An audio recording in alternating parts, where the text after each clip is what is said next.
Good evening, everybody.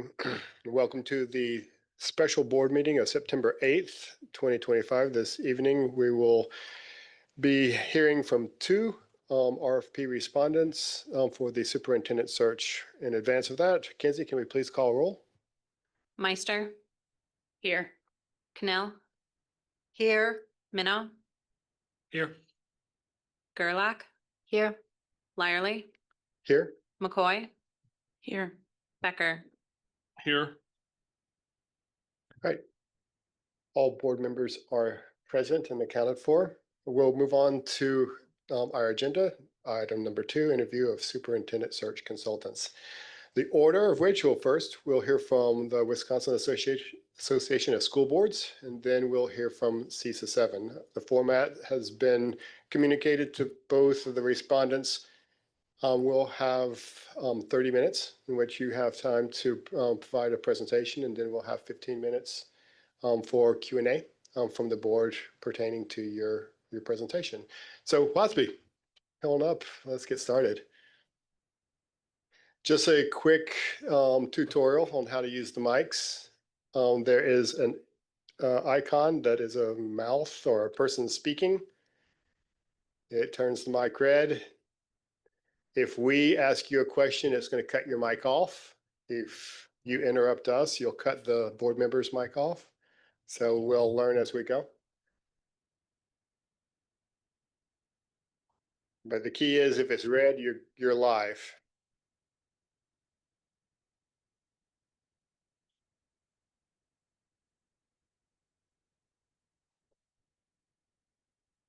Are all board members ready? All right, the floor is yours. Thank you. Appreciate the opportunity to be here on behalf of the WASB's invite consideration. My name is Ben Niehaus. I am the Director of Member Services for the Wisconsin. Hang on a second, Ben. We've already had our first microphone violation. So will you please? Okay, now Patty, you can't touch it. Okay. Okay, So, thank you. My name is Ben Niehaus. I am the Director of Member Services for the Wisconsin Association of School Boards. Part of my role is overseeing our search and governance services and offerings. So I have the pleasure of working with Patty Vickman along with 5 of our other governance and search consultants that work specifically in search services. So happy to be here to co-present with Patty, who is one of our lead consultants and would be leading this search if you do select the WASB. So with that, I'll turn it over to Patty. So welcome. It's a pleasure here as well. Okay. You're going to touch mine off. Okay. So it's a pleasure to be here as well. Just a little bit about myself. I have a fondness for Green Bay. I actually began my teaching career here quite a while ago, but it began as a kindergarten teacher here in the district. Since then, I've served in public and parochial schools, large and small schools, rural and urban schools, with the majority of my time being spent in Oshkosh, around 27 years, where I served as a principal, a curriculum director, supervised principals, did reading coordinating for the district, and also was a human resources director. That was prior to my last 10 years of my career, where I served as superintendent in the Southern Door School District. So that's just a little bit of my background. We really thank you for choosing us, and we would like to just briefly go through some of our services that we will be providing. Our search is really intended to be responsive to what your aspirations are. You've done lots of work over the past couple of years with your graduate profile, with some of the decisions that you've had to make in your community regarding school finances as well as your school buildings. But ultimately, your mission statement of educating all students to be college, career, and community ready that are inspired to succeed in our diverse world. And so our goal is to find you the best leader that will enable you to continue that journey that you are on. We are specialized in working with Wisconsin school districts and CISAs, and I'm going to, our search process, we have a standard process that we go through where we really want to engage your community, your staff, to get insights. That's done in a number of different ways. But it's really up to you as a board when we go through a planning meeting as to how you want to do that. This will be your search. You will get to see all the candidates, and we are committed to partnering with you to make sure that your goals are set. And so when we have our planning meeting, that's a very important part that we do with our search process.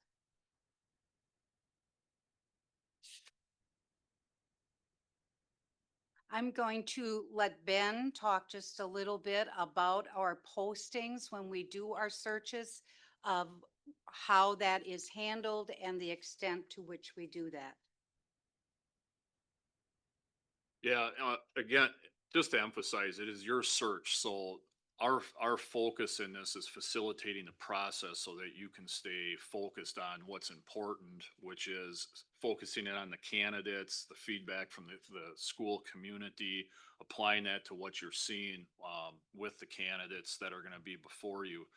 So I think we have a slide a little later that's gonna hit on some of the posting pieces, but we really, our goal is to spread the word of this search as far and wide as we can. We do this through a variety of networks and different channels that we have from here within the state to well beyond through our affiliation with the National Affiliation of State Superintendent Searchers, which is 37 other school board associations that we partner with in consortium to market and share of our offerings.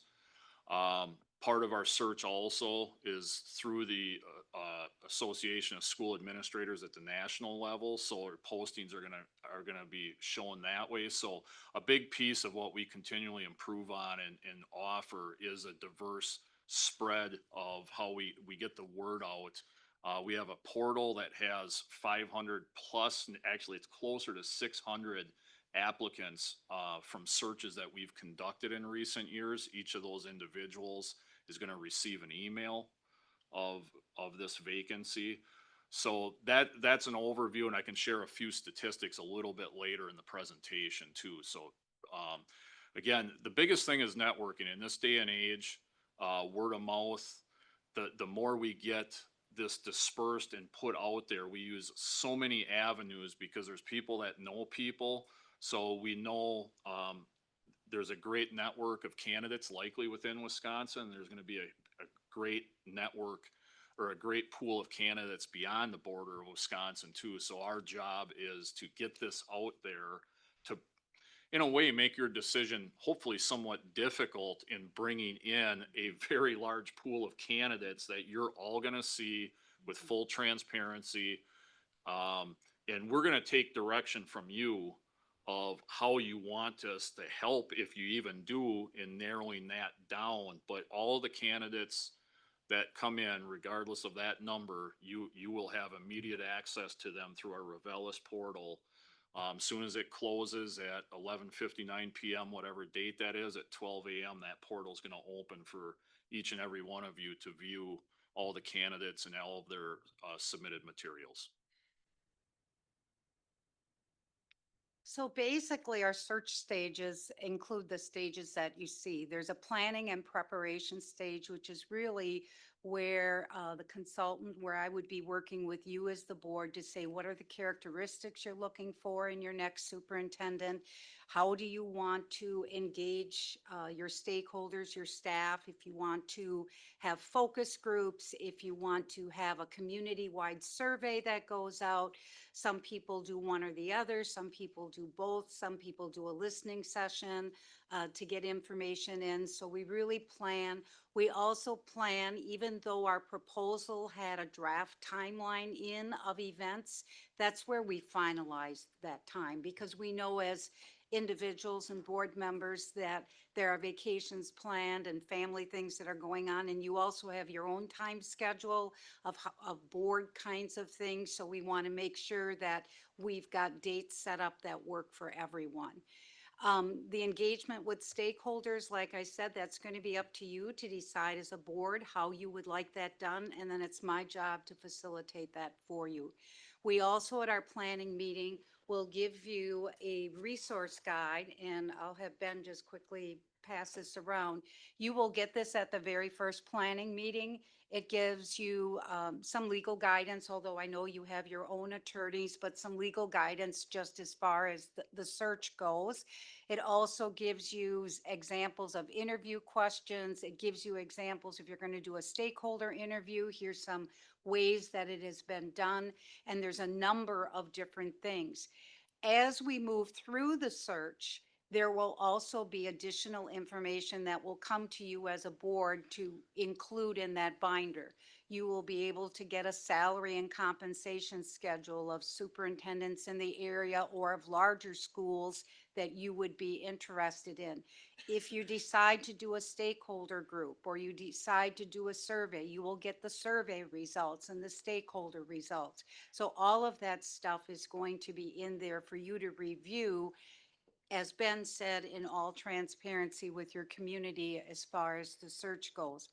A lot of the interview tasks we will go through, you will decide, do you want one interview, two interviews, three interviews? Do you want certain staff members involved at some level with the interview process? When you get down to your finalists, are you going to bring them in for a day and do a tour and have interviews, or however you want to do it? We're really open to being flexible to what you feel the community needs and what you need as a board in order to make your decision. We do not hire your superintendent. You hire your superintendent. We just facilitate the process for you to do that. The candidate selection, you'll see when you go through the binder, there are a number of rubrics that we can share with you to help you facilitate how you select your candidates and you winnow down the pool that you have. And then also in closing up the search, some guidance as far as looking at contract, what you want to do for transition, for goal setting.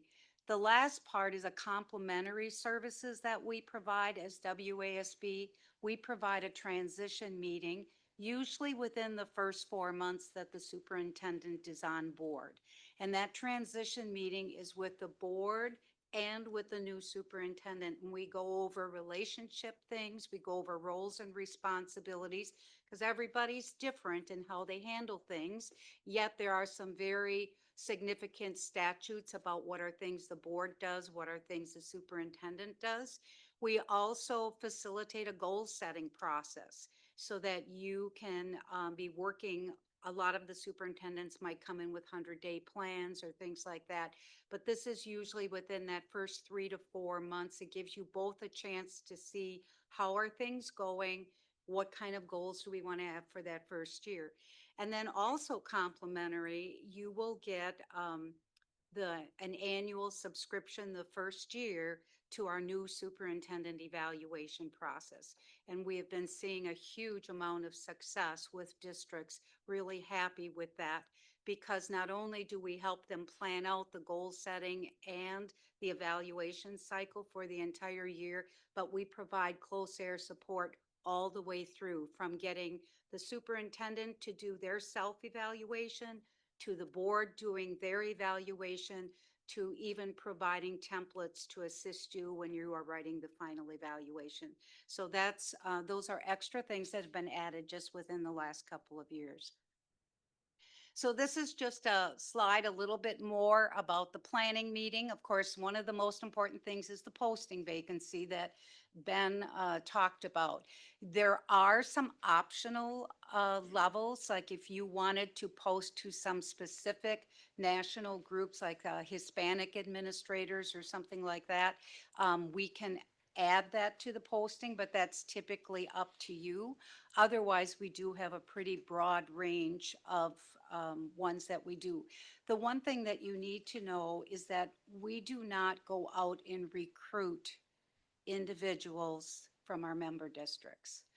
We feel that we are a service to our member districts, and it's important to honor that. If a member district's superintendent decides to apply, that is totally on them. We do not go out and recruit. The reason why we do focus groups and a community survey is their comments, along with what you want in a superintendent, are used to create a leadership profile. And that profile is put in a brochure that is put on our portal so that when applicants apply, they can look at it and say, this kind of matches my skills and my talents. This is something I feel that I could bring to the district. The brochure, I gave you a copy in your folder of the one we just recently did for Manitowoc. I know you have a public relations department and they may choose to do their own in Manitowoc. It was a combined effort between their social media person and our offices. But we want whoever is applying to your district not only to know what you're looking for in a leadership profile, but also to know what the community has to offer. We're pretty sure most people know that they offer the Green Bay Packers are here, but there's a lot of other very rich and very interesting groups and organizations and educational institutions that you all work with as a board that would be highlighted in that brochure that we put out. So that brochure is also an opportunity for you to sell your school district. What are the things that you feel are important to have in that school district? So we work side by side with you to make sure that the brochure is something that you are comfortable with. Again, the engagement with stakeholders, a community survey, basically, we ask individuals, and you can choose to do this in a number of ways, either with an email link that is sent out or something on your website. Some districts also send out a postcard with the link on it. It's really up to you how you want to do that. Or you can do focus groups or both. Focus groups are typically you invite people in at different times of the day or evening, and we have the same sort of questions that we might ask on the community survey.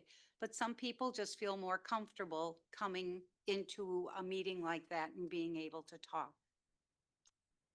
So planning and preparation, the application period, once we decide it closes, like Ben said, you will get immediate access to our portal at 12:01 midnight to be able to look at everything that is there. And typically what we see is that people have their letter of interest, their application, their references, they have their transcripts. And then if you decide in our planning meeting you want some essay questions answered, we can do that.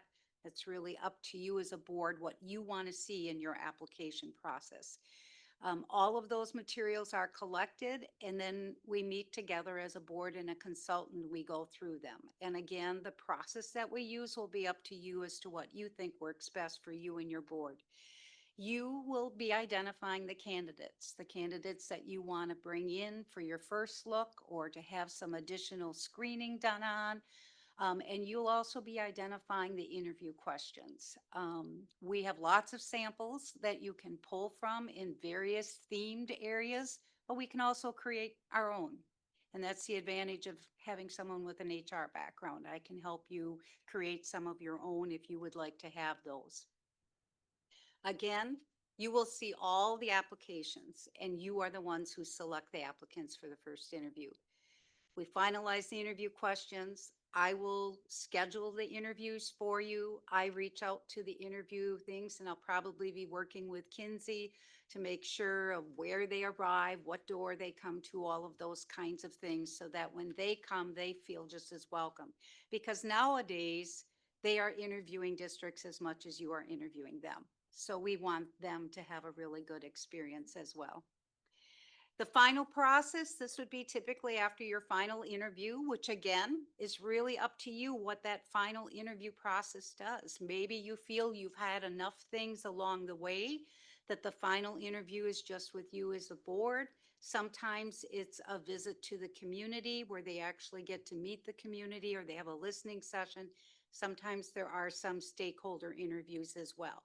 So we will craft what all of that looks like. And again, what your final questions will be.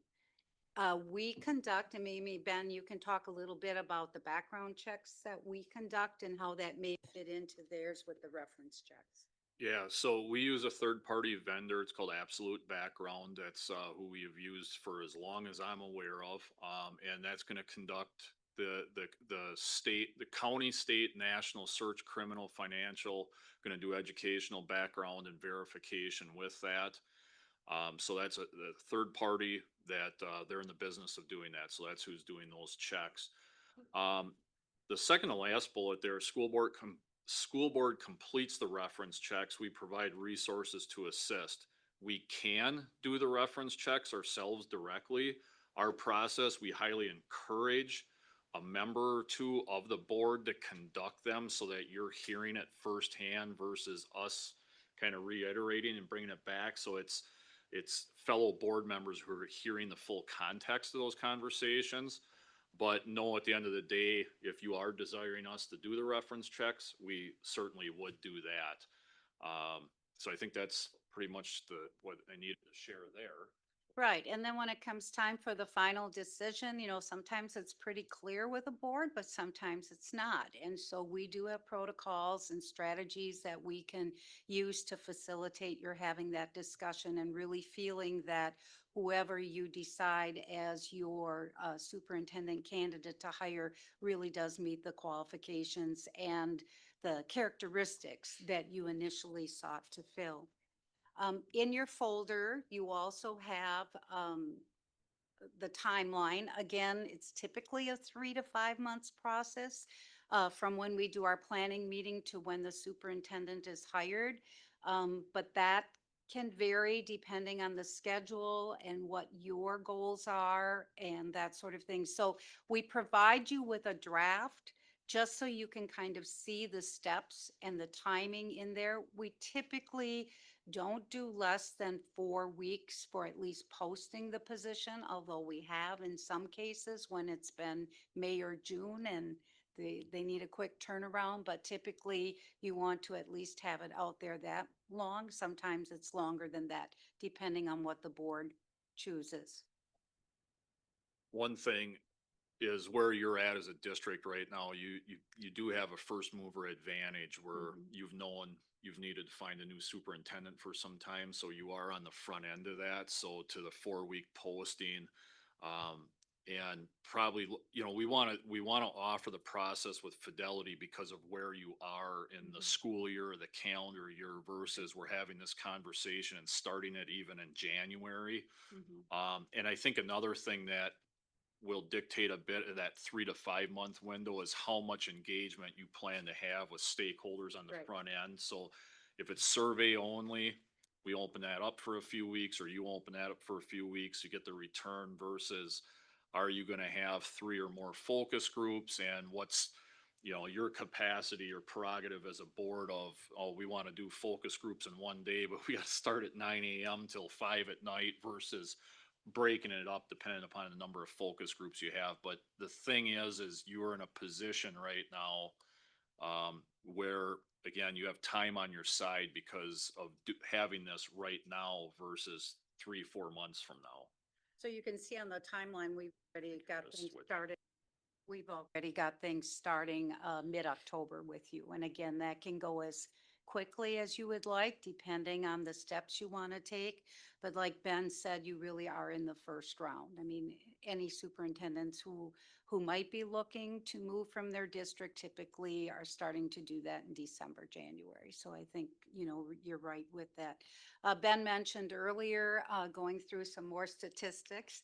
That's your next slide, Ben. Take it away. Yeah, this kind of comes back to where I started. So again, as Patty shared, we don't recruit in the sense of cold calling to our own members. And part of that too, beyond that, is we want to provide as diverse or candidate pool for you. So we're not committed to any one or more candidates to kind of, let's try to get this done and move along. We want to get this out well beyond the borders of Wisconsin, but we know there's going to be great talent here in Wisconsin too. Statistically, we get some analysis back from our job board which the Wisconsin School Leadership Board we uses does then post to the American Association of School Administrators at the national level. So the searches we did last year, on average, had 28,000 exposures, meaning IP address was seen, that posting. If you go a little further, 1,500 plus specific clicks on the posting. So if it was showing Wisconsin administrative openings, ours had 1,500 plus that actually clicked on it at least once to read a little deeper specific to the posting. As I said, we have nearly 600 applicants in the WASB portal, and some of them may not be active. They haven't removed themselves from there. But at the same time, these are people that have been our administrators, aspiring administrators. They get an individual email. They may see this and know of somebody that might have an interest in this area of the state, this size district. So you're getting that pushed out there too. Of course, we've got our own web page. We've got social media, the LinkedIn, all those social media accounts. I had mentioned about the national affiliation of superintendent searchers. It is something very neat, unique to state school board associations that conduct searches. So 37, there's us and 37 additional state associations where we share, we have forum and our postings go out, and in turn, we bring awareness of all those postings in the other states within our own states. I can share, I have a couple conversations each year with my counterparts throughout the nation that are involved in national affiliation of superintendent searchers. We actually had a search last year that pulled a candidate in from Wyoming. And so it is something unique, and more so because you're communicating with those other associations that are conducting searches also. I believe it's in the proposal. It's not on the slide here, but going back to 2022, the state school board associations that are in NAS have conducted just over 500 searches that have pulled in 5,400 different applicants. So it really gets a diverse pool out there. So the word of the Green Bay area school district is going to be out beyond Wisconsin. Another new addition with our new National School Board Association that WASB is part of, the consortium of state school board associations, COSBA. The NAS members who are COSBA members actually have a dedicated site or dedicated landing page on the COSBA website that also has all of those postings for the 25 state school board associations that participate in NAS. So we are always looking for more avenues to market, promote the postings for the searches that we have the opportunity to serve in. So just wanted to emphasize that there's going to be a lot of views. And like I said, we hope to create somewhat of a difficult position with the candidate pool that comes before you. And if selected, or if you have questions here in a little bit, those are conversations we can have as to how we can help narrow if you even desire that. And so just again, mentioning that there's no additional fee. It's complimentary for you to get our superintendent evaluation framework. You get a 2-year guarantee if you do the transition meeting and goal setting process with that. And, you know, we have a stake in this as well. We want your school board to be successful in your community, working with your kids. We want to be able to work with superintendents in Wisconsin who are successful. And so that is why it is important for us to continue that relationship if we would be chosen as your search firm. So your selection, as you well know, is one of the most important activities that you have as a Board of Education. And we understand that experience is important in leading school districts like yours. And we will work with you in a very supportive way to make sure that we meet your needs. You know, while we can provide counsel and we can provide advice, all the key decisions are being made by you as the Board of Education. In full transparency with your community, you are the ones who will be putting the process in place. We'll be facilitating the process for you, but you will be going through the process and then selecting your superintendent and then ensuring that your superintendent is able to succeed when they come on board here in Green Bay. So with that, I believe we are right at a half an hour. So we'll entertain any questions that you have. Did a great job on timing. I appreciate that. Self-regulating. Once we got the The mic figured straightened. out. You did, yeah, I'll give you a A minus on the Okay. mics. All right. So, Laura, Thank you guys for your presentation. I'm going to put you on the spot here a little bit and just ask you in your professional opinions, because you guys have been with your organization a long time. What is the general climate in Wisconsin right now with hiring superintendents, public school superintendents? I mean, it's pretty, public education in general is having a pretty rough time right now. And I just, I don't know, I'd be interested in hearing your comments about that. It's interesting because you certainly are not seeing the pool of candidates that you may have seen 15 years ago, but it's very similar to your other fields of education. I do think that at least in the searches I've done, the people who are going into the superintendencies are going in with the right reasons. They're going in to make a difference for children and for families and communities. When I said earlier, they're interviewing you as well as you interviewing them, they have a range of access to lots of things now that typically 15 years ago they wouldn't have. You know, the media, of course, is covering meetings. You have your meetings online. You have your community forums and things like that. So they are able to see how you function as a board, what the community is dealing with. Just in the past 3 years or so since the last time we were here, as I said to Vicki when we came in, I said, I have been impressed because of course I'm local, so I'm in the area, with all of the things that the board and the district have done in the past 3 years. There were a lot of challenges back those 3 years ago. Not that there aren't still challenges that you're facing, but there were a lot of things that you have put in place that would make Green Bay a very attractive place for someone to be leading, to make a difference in the lives of children, families, and communities. I think something I'll add to that we're seeing is with the applicant pools being down a little bit, which I can say I think have somewhat stabilized in the last few years, but they're down since pre-pandemic or even immediately after.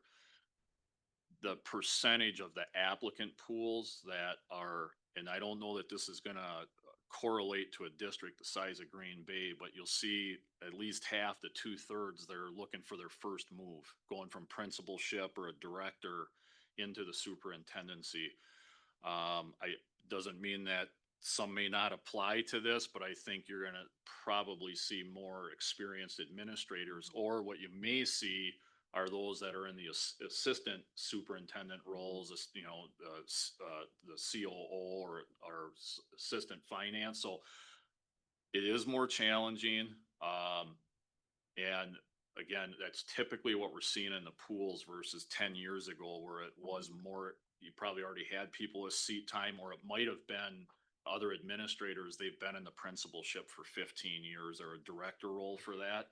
The time that the applicants have in an administrative position seems to be a little bit lesser, but I'll be honest, that might not reflect in this just because of the sheer size of the school district compared to other school districts that we do in Wisconsin are obviously smaller. so can I ask you to define what it means when you say the pools are down? Like, can you quantify that for me? Like, what's the average number of respondents to a particular? Yeah, so in Person. the pre-pandemic, we were averaging right around 20 applicants per search. Now, one of the things I will say in that, when we do searches in the Fox Valley down to the southeastern, south central part, we actually had a search that was over 20 last year. If we're doing searches in the far northwestern, north central part of the state, very rural, much more spread out, we might only get 3 to 5 applicants. So to your question, say it was 20-ish back in the 19 or immediately before the pandemic, we actually dipped down into the upper single digits.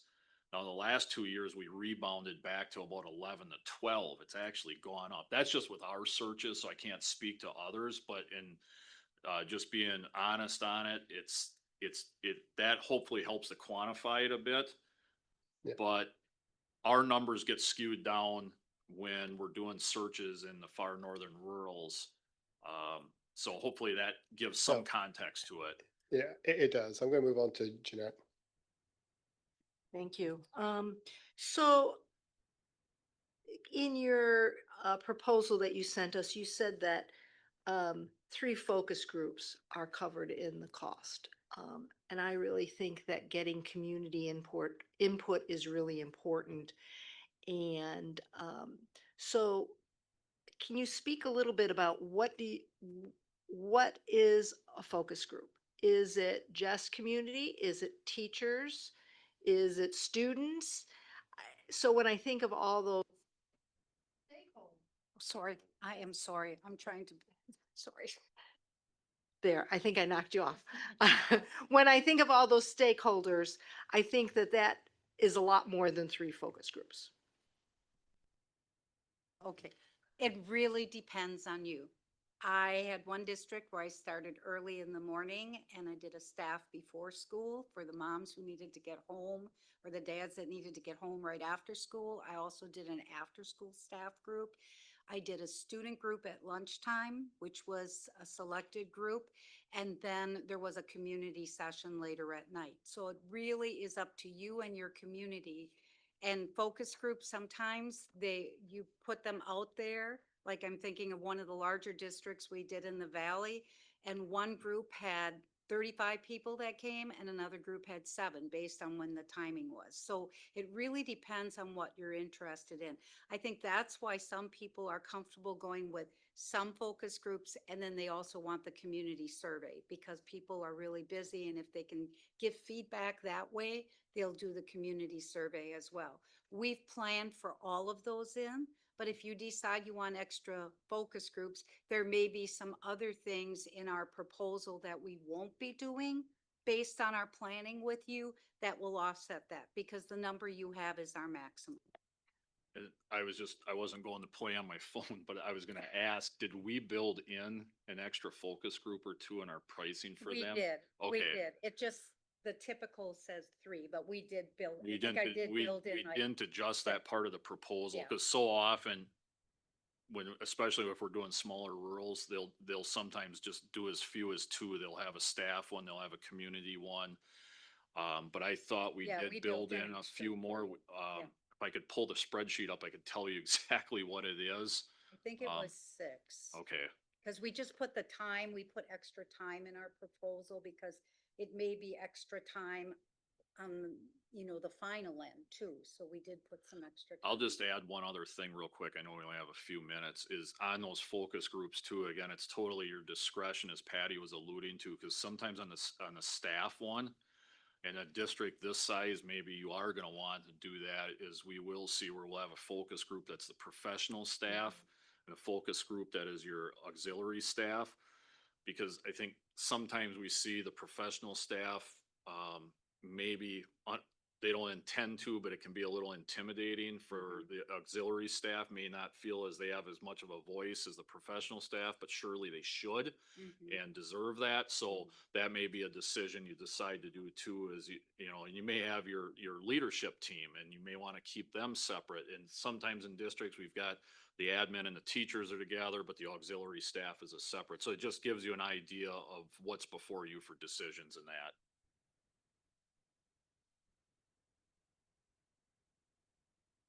Other questions? Andrew? Thank you.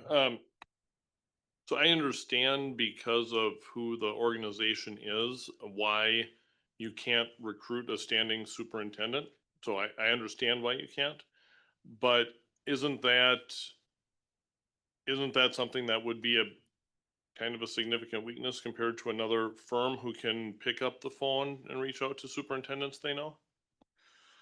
My thoughts on that is, I guess it's gonna be somewhat subjective and argumentative on that. My thoughts are, with the word getting out there, people are going to know that this is here. And when you put out the community profile and what the district is looking for, if a person is really interested in looking for a new opportunity, I don't know that the recruitment call is going to have the same impact. If that person is really truly desiring to move on, the awareness is going to be out there. I can't say, to your point, that it won't be, but we want to bring in the most diverse pool of candidates for you. And we don't want to focus on that piece of, okay, we think it's this person, we instead of you as the school board.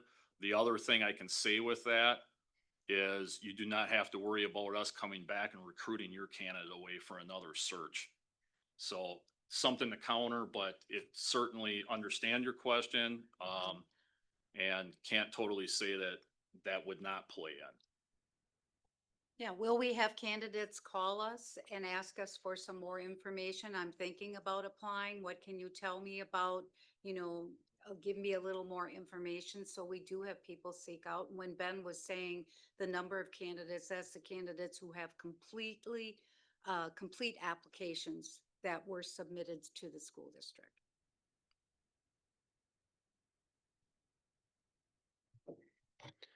Other questions? We have about 5 more minutes before we have to kind of go to the next presentation.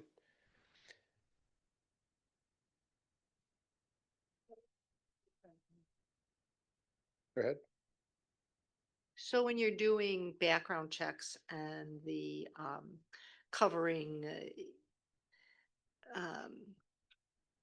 arrest record, etc., do you screen only one final candidate? Or if we say, oh, these 3 are really great, we'd like to check all, do you do background checks on all 3?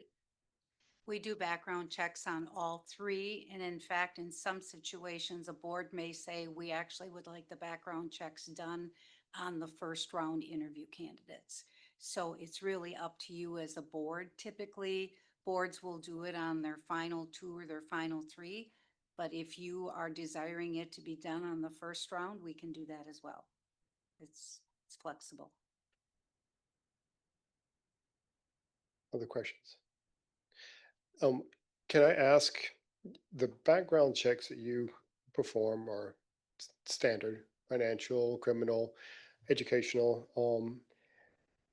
How do you go about determining, outside of references that were provided by the candidate, any other issues that the board may want to know? I'm thinking social media exposure, other issues that the candidate opted not to provide as referenceable engagements. Yeah, so we do conduct internet searches on the candidates. We use 3 specific platforms. We're going to use Google, Yahoo, and Bing.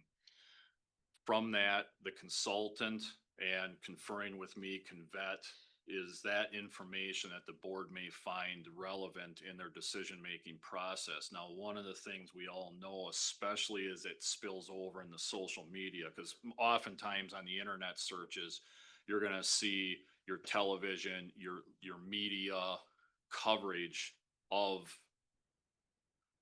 boards or wherever they're previously employed with. What happens is we don't specifically search social media. If the social media does come up in the internet search, we are going to look at it. You have to look at that source of the social media, because if the social media is taking to, for example, the Milwaukee Journal Sentinel, and we know it's a vetted, trusted source, certainly we're going to share that. Versus you have to be careful that you don't have a situation where it's a private group that has 6 followers and it's, something anti with that administrator or that individual school. We got to be cautious that we don't pass that on and create some sort of a situation of implicit bias that's created for something that is not accurate and factual. But we will search the internet. And if those internet searches hit on social media and those social media show, like I said, going to verified television media we will pass that information on, but in this day and age, you're all well aware, you have to be very cautious on that. I know you have your own legal counsel that you'll be able to confer with that on. So those will be situations where Patty and or I may say, okay, this is one where we're not the attorneys, we're not the district's legal counsel. We should potentially, you should confer with your legal counsel if we think there's one that's on the fence, if you will. Well, so Patty, we only have a couple of minutes left, and I do have a final question if no one else does. Was expecting as part of your presentation material to have a sheet kind of detailing the pricing of your engagement. I don't find it in here. We did submit it with the RFP to Jake. Okay, but we don't have it here. Is it possible for you, do you have it with you so that we can refresh without having to go back to the portal? I could probably access it through my email. Yeah. And forward it to somebody, to Kinsey possibly. Yeah, please do. Okay. So that as we, we'll have it absolutely. available, as we deliberate later. this Yeah, I afternoon. apologize. We didn't put it in the folder, cause I know there was some other documents and we did submit those. And just real quick, I know there's a lot of people listening. The not to exceed price is $24,550. Thank you. We bill as we go along, so to the question on focus groups, say you decided not to do focus groups and you're only doing the community survey, and we do have the 6 focus groups built in there, you're not gonna be billed for those. We're gonna bill as we go along. But if we misjudged our time and the planning meeting runs over a half hour, this or that, that's gonna be on us not to exceed that amount. But I certainly, Yeah. as soon as we're done here, I'll look and see if I can get something to Kinsey so she can get that spreadsheet before you. Appreciate it. Yep. All right. I think that our time has expired. Appreciate you coming and presenting and responding to the RFP. Thank you. We appreciate We look it. forward to maybe getting a chance to work with you. Yeah, thank you.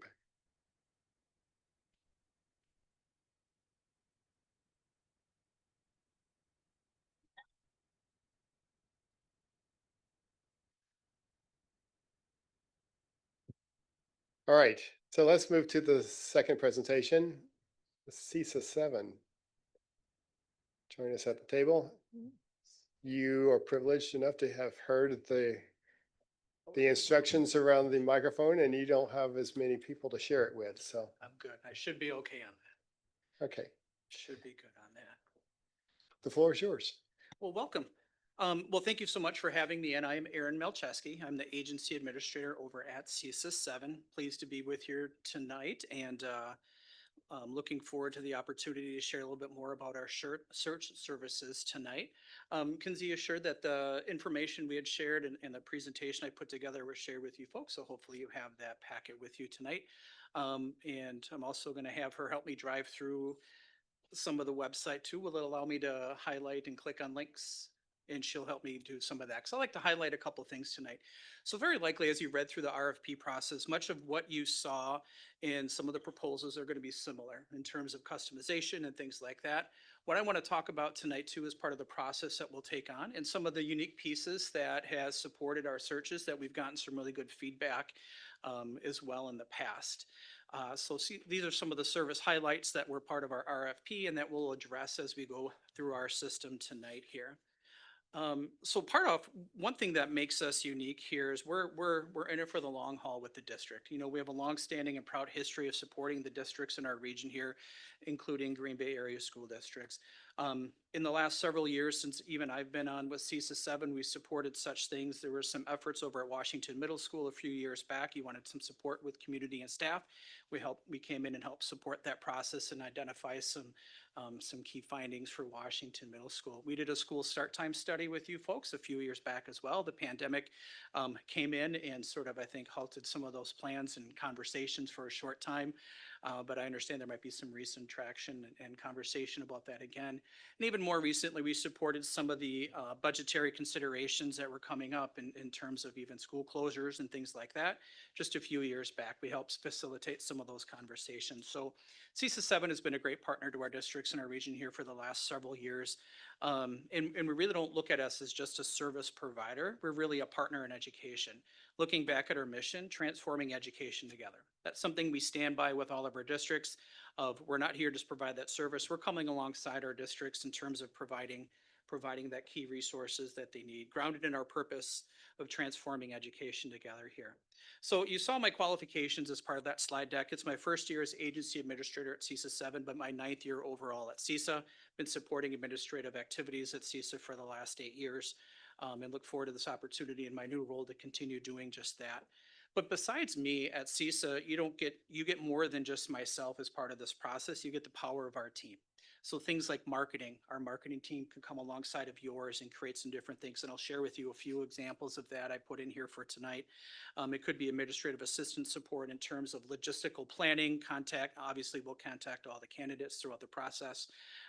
Facility planning as we get in towards the interview process. So we'll support all of those items as well.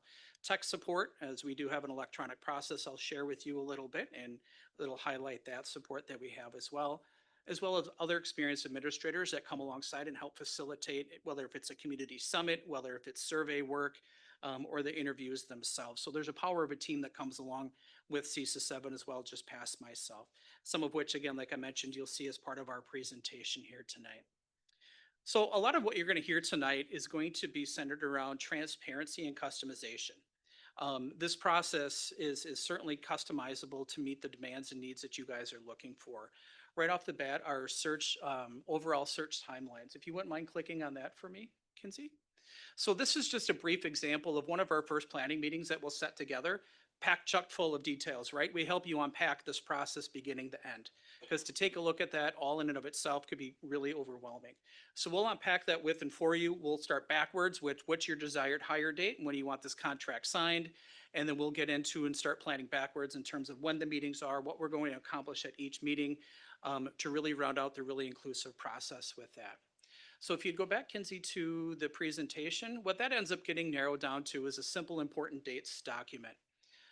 So this will be used as a great resource to highlight, be a one-stop shop for you as a board to be able to identify here are the key planning meetings that we have. Some of the things that we'll accomplish are back on the detailed sheet, but we'll lay it out and map it all out from beginning to end. And again, it really starts with you establishing that timeline. So if you go back to the slide deck, please, Kinsey. Thank you very much. So some of the key events that you would have saw in there, some of the important pieces with this is that transparency portion I talked about. And how we gain that is through multiple different ways. We talk about activating community surveys. So we can survey that information out, the key elements that you're looking for in your search to the greater school community. We'll run community summits. It's been a pretty popular piece as well. And that gives you a chance to hear from your constituents in your district and your school community firsthand of what are those key attributes you're looking for, what are those key things that we need to be considerate of as we go search for our candidates here. And we facilitate all of those items for you. I'll show you how we help you unpack some of that information here in a second. But really what all that leads is to the key identifications and the key qualities that you want to see in your candidates. That allows us to help establish a really clear and concise job posting so you can clearly articulate what you're looking for in your next leader, and allows us to even do things like customized interview questions. So we make sure we're pulling those key items from your candidates as we're asking those questions. We accomplish those in many different ways there. So if you go to the next slide, please, Kinsey. One of the other things we'll talk about too is the facilitation of your interview committees. We talked about before about wanting to have really good transparency as we go through this process. This includes the interview process. A lot of times we'll see with that initial round of interviews will be really inclusive of the school community. It could be your staff members, administration, along with the board. Also, it could be key community leaders you might have or business leaders in your community that you want to make sure that you get their input on. Because this position, especially in a district like Green Bay, is key to the community, not just the schools. So we are a key player in bringing forward that inclusive cross-section of your greater school community to make sure we get all of that information from those folks. So transparency is one of the biggest pieces we're looking for. One thing that we could consider doing here, and Kelsey, or Kinsey, sorry, if you would click on that website link for one thing, oh, that's no good. One more time. Yep, no good at all. I apologize for that. That one thing is consideration is a dedicated website to be a one-stop shop for everything from recruitment and retention. So it could highlight all the key elements about the greater Green Bay area and why somebody would want to come to the community. Create some key highlights about the district of why Green Bay is such a great district. People should consider coming here. So it'd be a great recruitment tool for us to bring people into the community and get excited about the position. Another element of that dedicated website would be a great item of transparency for your community. We could have on there the clear outline of the process steps that we're going through as we go throughout the process, including updates as we get to and through major decision making that the board comes to through that. Along with all of that, be a one-stop shop for our candidates. So if they're interested in applying, we could have access to the application pieces right at that website in and of itself. So that would be a great opportunity to bring everything together, including access to confidential information just for the board. So you wouldn't have to worry about how are we accessing this one and where. You can go to that website. We'll have everything consolidated in one space just for you folks there. So it's a great opportunity to consider of creating this multi-purpose tool for us as we go through that. So as we go through and engage our community in the different areas from surveys to summits, and I'll share with you how we compile all that data, the first thing that comes up is a sample survey here for us. So this is just an example, a recent one, and you can click on next here. Example of one that we've done recently for our districts in our region. It's a real simple platform for the community to go through. We have built these to be done in 3 to 5 minutes. We've learned that's about the time and attention people will focus on a survey for us. Asking some of the key questions that we're looking for. What is some of the background information you're looking for in your candidate? What are the key qualities you're looking for in your candidate? And some other information that the district might deem important as they're going through some of that search process. And Kinsey, if you could go back. Another element that's been really successful as well as community summits. And I look at it this way too, it's an opportunity for you to get the voice from your community firsthand. Oftentimes with those, we encourage the board members to attend so they can hear directly from the community members. We, of course, facilitate those processes beginning to end, and we'll run through a series of questions that we feel is important for us as we start making some of these decisions, like key qualities, what we're looking for in our candidates, so on and so forth. So what we do with all that information, and if you'd go back one more time to the slide deck, please, thank you. We'll compile a dashboard at the very end of all this that brings all this information together. And this dashboard is really responsive, so you can start breaking down by demographic. What did our staff say? What did our community members say? What did our community parents say? What did administration say? What do we think as a board?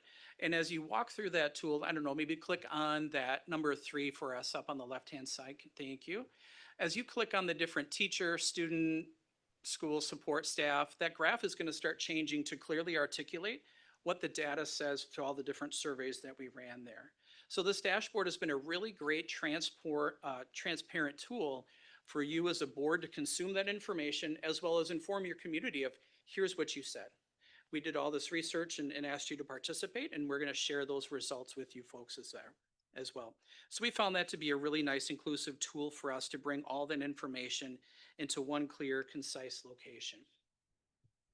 So at the end of that, like I mentioned, that's going to really inform us what we want that job posting to look like. What are those key attributes we're looking for in our candidates? And what are those key qualities we're looking for? So the next piece with this, as I mentioned, to support the interview process, or to support the applicant process, is we'll create a storage location that you guys can have full access to all of the applicant materials. And we do this in real time. So we'll share a folder structure with you, so you have all the applicant information from beginning to end with that. Now that's a lot to digest all at one time as well. Another document that we're going to create, and you can click on it, but there's not a ton of data in there because you can't share a ton of data, but applicant at a glance. And really what this does is we help dissect every applicant, put their key information on there as far as experience, their current job posting, how long they've been in their position. When you're seeing the different colors in there, green usually means good. That matches the qualifications you're looking for. Yellow will mean, hey, there's a warning. Red will mean, hey, there's a red flag that we came up with our search. So this allows you to quickly, as a board, read through here, review the candidates, and get some basic information that we found during our background check process in that. Another element we can certainly consider doing would be a pre-screening tool. So that's something we can decide to do as a team, and you as a board can help to determine some of those qualifications. Where this has been really helpful is to narrow down that large applicant pool that we'll hopefully get for your process and determine just who is the right fit for us to bring in to actually interview. Again, we can hone in on the various questions you're looking to see and hear from your different candidates. We can do this in written responses. CISA 7 can certainly help do some of the rating on the pre-screener. The board can obviously do some screening as well, and we can bring that information back, and you can make a really informed decision of who we want to bring in for that first round of interviews. That's one way that we've saw that pre-screener tool be a real effective area, is to really kind of help narrow down that, that target audience for us. So as we get to the interview process, like I mentioned, we do run an electronic scoring process. So as you click on the electronic, the score sheets there, yep. So all of the people that are helping to score, so whether it be yourself, community members, staff members, it's a super simple scoring sheet that comes down here. As they see, you're going to see the questions for each. There's going to be a drop-down score and a spot for score to take some comments and notes. Not that the quantity means everything, but it's a great point to start the conversation as a board as we bring all of this data and information back. It allows the voice of all of your interview committees to speak for themselves long after they leave the table. And you folks are wondering, well, how did they feel about this person and even this specific question? This allows us to drill into that instantly for us. So if you'd go back, yep, and click on the cumulative score report. So at the very end of it, when all those scores are coming into one centralized database for us, it allows us to compare each candidate by question, by score, by demographic. So we can break out, well, how did the board rank our candidates? Who are our top candidates by the board? As you scroll down, the next category would be, how did our interview committee score our candidates? And the very bottom one is bringing everything together. What's the cumulative score say about our candidates between all of our groups? Gives a really clear indication of how your teams, again, score those candidates throughout the process. Again, it's a great place to start our conversation as you're narrowing down after that first interview is who are the stronger candidates that are coming towards the surface with that. The last piece I put together here as far as the interview process would just be a draft interview schedule. Again, completely customizable to what you would like to see. But as I think about what would be great for the district is an opportunity for our candidates to see some of your different buildings. Maybe we're running a round of interviews with staff members over at Preble, and then maybe they're coming together with the community over at Baird.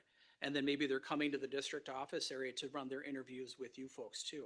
I would see that opportunity to give them mini tours in those different locations, a great opportunity for them to get a sense of the district and for the district to showcase some of the facilities and the cool things that you have going on in your areas. So it's an opportunity to see the facilities, to include various groups as part of that process, and really get a great bunch of information all in one sitting. Again, completely customizable, just a thought I put together for you folks to consider as we look at that. So talk about next is the recruitment, because that's a really important part of this. Along with all the popular and premium spots that were customary to post those positions, one thing that is successful for us to lean as our CISA statewide network as well. So there's 12 other just 12 CISAs all around the state. It's proven to be a really great network as we've gone out to searches and sought different candidates that are really good fits for specific districts. It allows us to also in the background do a little background checks as well to see if there are things that aren't hitting the press or newspapers that would be important for us to understand and know, and be able to get you guys that information as well. So besides those premium spots, again, our CISA network is a great spot for us to gain some really good attraction to your position. Along with that would be our national network, the Association of Educational Service Agencies, AESA. 40 plus states are members of that AESA. And that's a great spot for us to get some national traction as well, as we have strong partnership with them, being able to get your position posted in multiple states. Again, there's some great talent I heard echoed before. There's some excellent talent right here in the room or right here in their state that would provide some really quality candidates, but it would be really important for us to be inclusive to see if we can't catch some really good candidates from outside the state as well. So we're fully prepared and able and capable to do a search outside of our state utilizing some of those different networks and frameworks that we have. Really allows us to be that local solution, but really have a broad reach across our nation that way. Again, some of the similarities I heard, I know, hearing from the last presentation, a guaranteed placement with that. We offer that as well, a 2-year guaranteed placement with that. We offer some executive coaching and support along with the board and the administrator. Our goal and focus is to make that a really successful transition for that person coming in. If it's from goal setting to strategic planning, whatever that looks like, to make sure that superintendent and the board have a successful engagement together.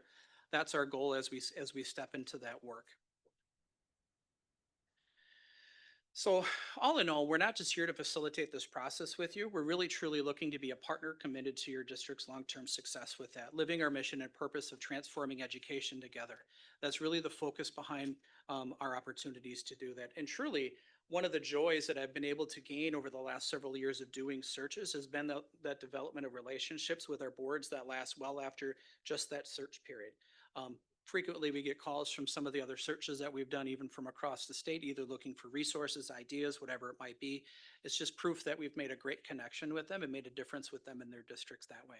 And the very last slide I had in there, I put in there a letter of support that we had gotten from one of our recent searches from Kohler, just as a reference to some of the things that we're capable of doing for our search process and that.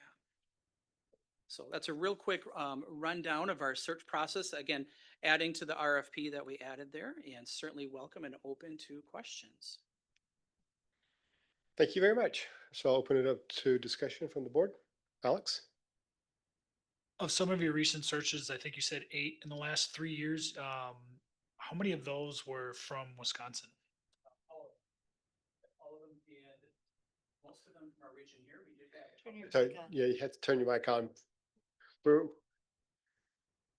We're streaming and they can't hear you. There it is. Thank you there. I did screw it up. I'm sorry about that. All of them were in Wisconsin, and we had 2 of them that were in different corners of the state. Many of them were just right here in our local region. So I'm going to ask the same question that I asked of Wasby. What has your pool been like? You've done this 8 times. What's your candidate pool? Yeah, so it's been, and actually I was really surprised. So I ran a search real recently this summer for an interim position. 12 applicants in 3 days we were able to grab. That was a real quick turnaround in posting. You saw the Kohler posting we had for that. I believe we had close to 20 applicants for that one. We ran other ones that had a little bit longer time in that. We're hitting 20, 21, 22, somewhere in that region for various searches. What we're seeing is some really good qualified applicants coming through in that process, and some other folks that are taking a stab to see if they can get noticed with their resume, looking for that first shot, at that position.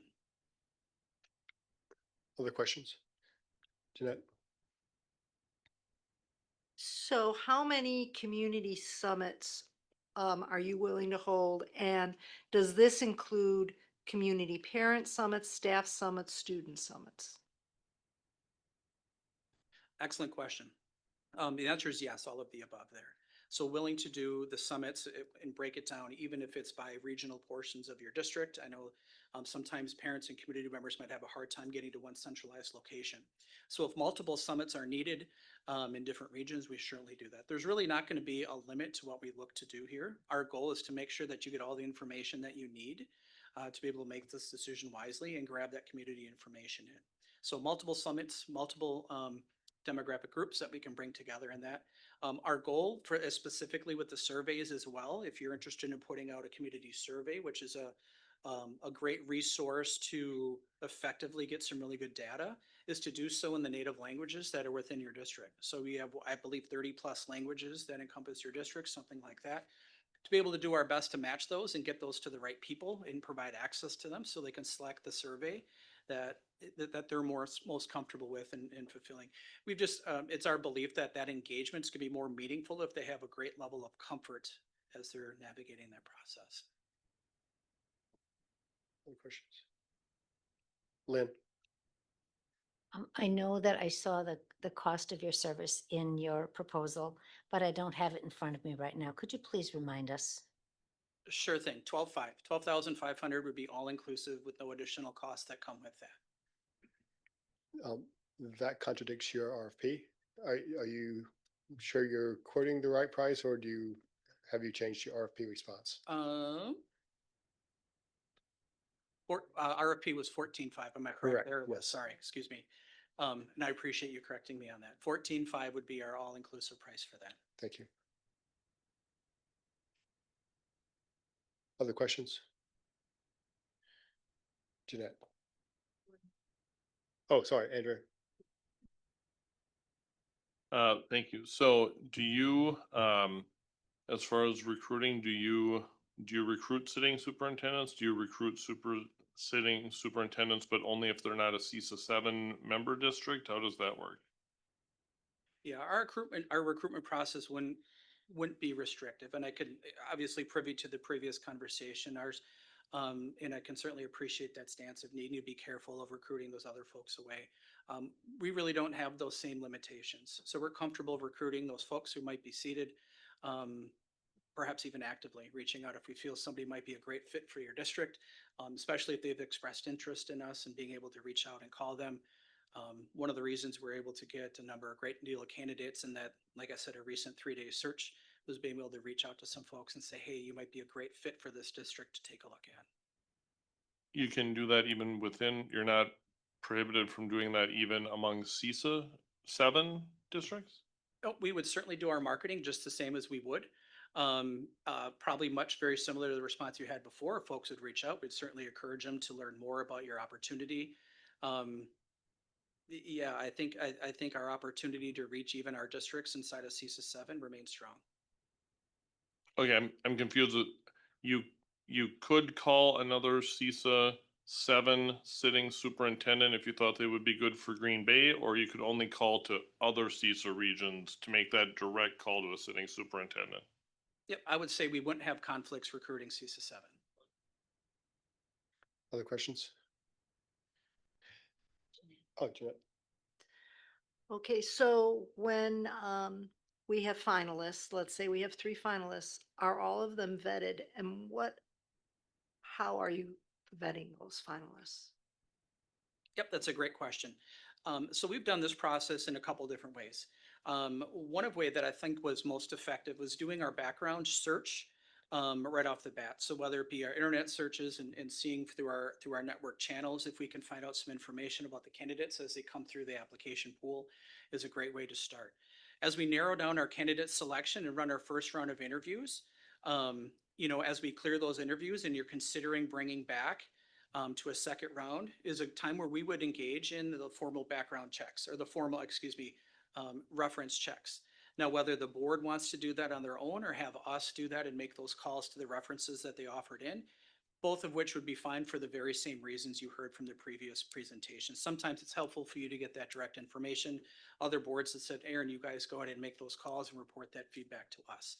So we found after that first round is a good time to make that. So you don't bring a candidate into your final round and now learn that's something you just kind of wasted some time. So we learned that's a good time to do that. Previous to that, as you get to that first round pool, we're going to run the formal background checks for the national, state, all those local searches that we do ahead of time. Again, to make sure that we're not going to take time and bring a candidate in that has something, a red flag in the background that we're not interested in seeing. So it's really a multi-tiered approach that would start as we get to that first round, after the first round, and then when you make your final selection.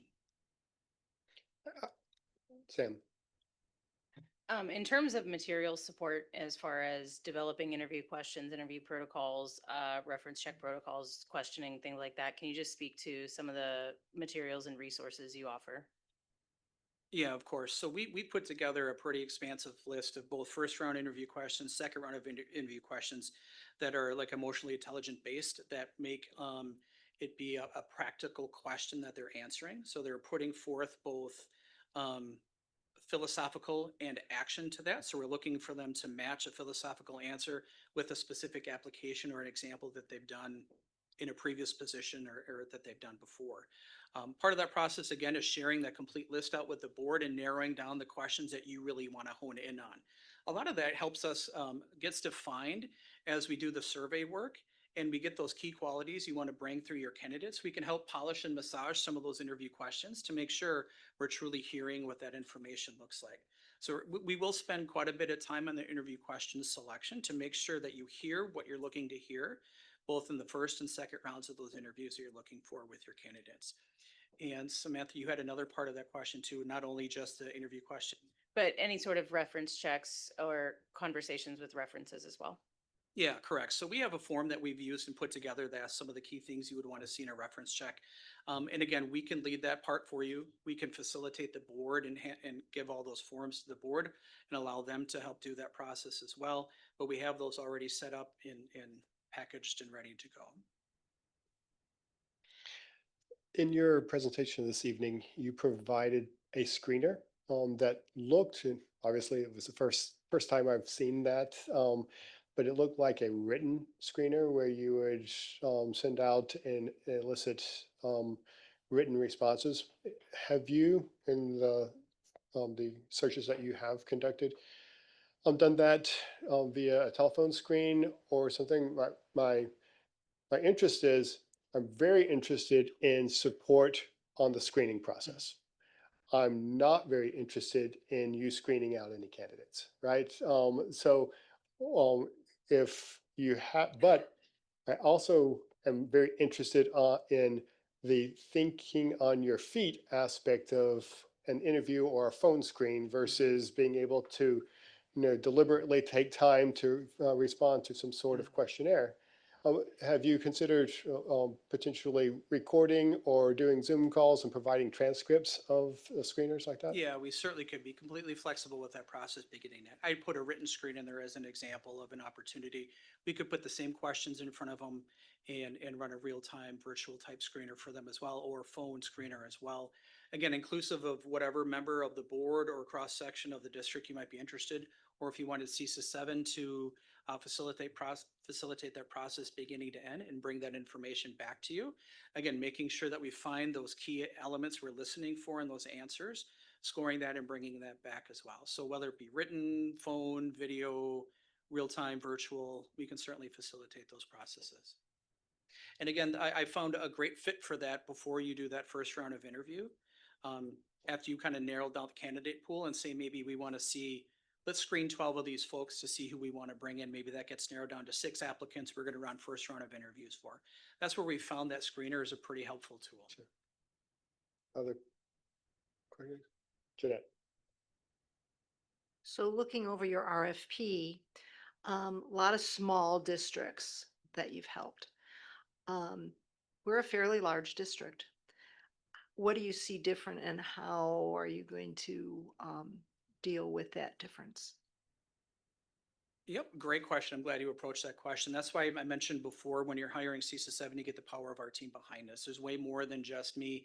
I wish I'd been able to highlight that website because it's pretty cool. We put together in like 2 days to just kind of a shell and a framework, just one example of what we'd be capable of doing with that.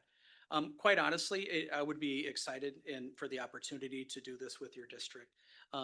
The inclusiveness to bring your community along is one of the key elements I would highlight with that. So being able to do those summits, community surveys, and those elements that are bringing all this information back to the board, that would excite me in being able to have that opportunity with you folks. Besides myself, there are other administrators within our agency that would certainly step in and help, whether it's facilitate the summits, facilitate the interviews themselves. So we certainly have capacity at the agency to run a search for the bigger district, and I think meet and exceed what you're looking for as far as expectations and getting the cross sections of your district together to get that feedback and engagement. Other questions? I don't think when answering the question about vetting, you spoke specifically about your approach to social and internet searches in advance. I think you spoke in general. Can you just articulate exactly what your process is there? Yeah, for sure. So as applicants come in, a practice that we've always done is to start running the background, like doing the searches, like you had mentioned before, hitting some of the key, the Google, Bing, and the other sites that you've heard, to try to see if there's a news article that pops up for us and things of that nature. Vetting through the source of those, like you heard before, is a really important piece as well. We might stay away from the social media parts of that. Again, for some of the reasons you heard before, it could be a community group that might be driving with an agenda. The other item that helps us do some of that searching as well is using our CISA network. Because some of those items that may have stayed quiet out of the news, but still may have been a pretty big deal in a district that caused some waves. When we reach out to our fellow CISA admins and just kind of check in, hey, this person was kind of interested. Any red flags that I should be concerned about bringing this person forward? Sometimes they'll point us in a really great direction. Other times they'll say, hey, you should do a keyword search like this and find some of that information out. So we do our absolute best to provide that information back to you folks, so you can make a really good, make a really informed decision whether you want to bring them in, or if that's something that you should stay away from. Other questions? Thank you very much Yeah. for your presentation and coming in and responding to the RFP. Yeah, for sure. Thank you so much for the opportunity. We really appreciate it. Yeah, good luck with your search, folks. Thanks. Yep. Okay, board members, I would suggest that we take just a quick break and give everyone kind of an opportunity to synthesize what you've heard. It's 6:20. Can we just take 5 and then we'll come back. What I'm going to do is I'm going to open the table and go around and have everyone kind of articulate what they heard and potentially advocate for what who they would like to see assist us in the search, right? Hopefully in that first round around the table, we get a sense of whether or not we have a consensus, and then we'll put it to a vote if that's the case. All right, let's take 5.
Board members, we can get back around the table, please.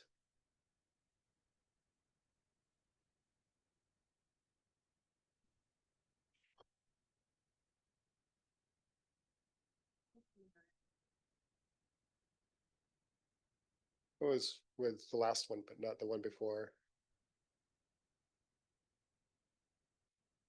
All right.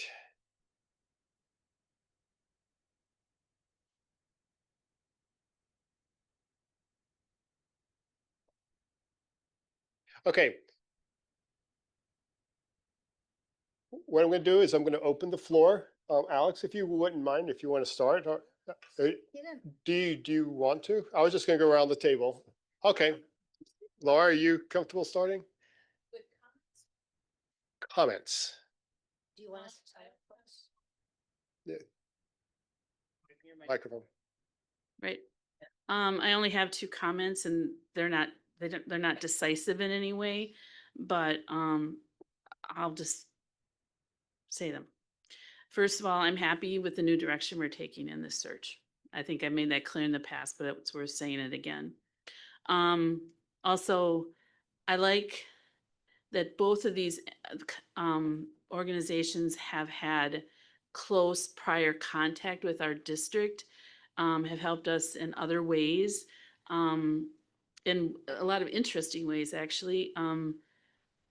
And they both have a deep commitment to public education. That is meaningful to me personally. And I just really like that they, both of them, know us as a district and know our community and know our staff and know our students in a way that an outside company might not have the same level. So those are my thoughts for now. Thank you. Andrew?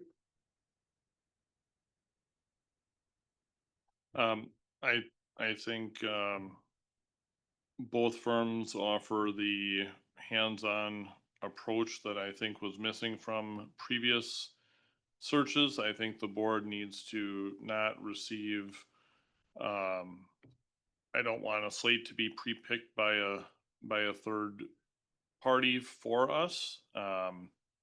Because then you're always left wondering, well, what if their number 8 would have been one of our 3 finalists? We don't know because they only did 7. So I was happy to see that with both firms. Lynn? I'm afraid you're going to find my observations are conclusive. I did carefully read all of the proposals that were sent to us. And I will say that I was very impressed from the beginning with CISA 7. I note that the 2 organizations that presented to us tonight showed a $10,000 difference in their price. I thought that was pretty important. But so that's one of the reasons that I lean toward CISA 7. Another one is I like the idea of the early vetting of candidates right at the beginning, so we don't waste our time or go down rabbit holes. And the other thing is I have this personal prejudice against lousy surveys and surveys that are just so open-ended that you get a million different pieces of input that really don't tell you anything. So I was very, very happy that CISA provided us sample surveys. And I actually went in and took the time, and not only did I look at the survey, but I took the survey for Kohler Public Schools. And because you couldn't go to page 2 unless you did Took page it. 1. That's So I did it. I did the whole survey. And I said to myself, that's the kind of survey I want to do, where we have given meaningful choices and we'll get meaningful answers.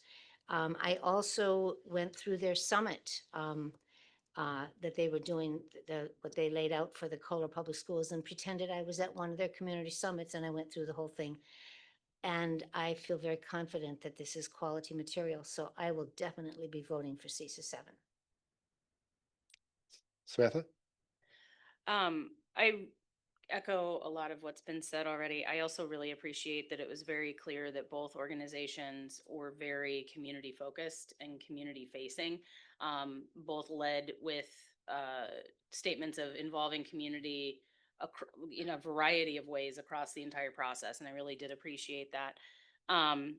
I appreciate the scalability that WASB offers. I feel like a lot of their processes and things seem very well in place.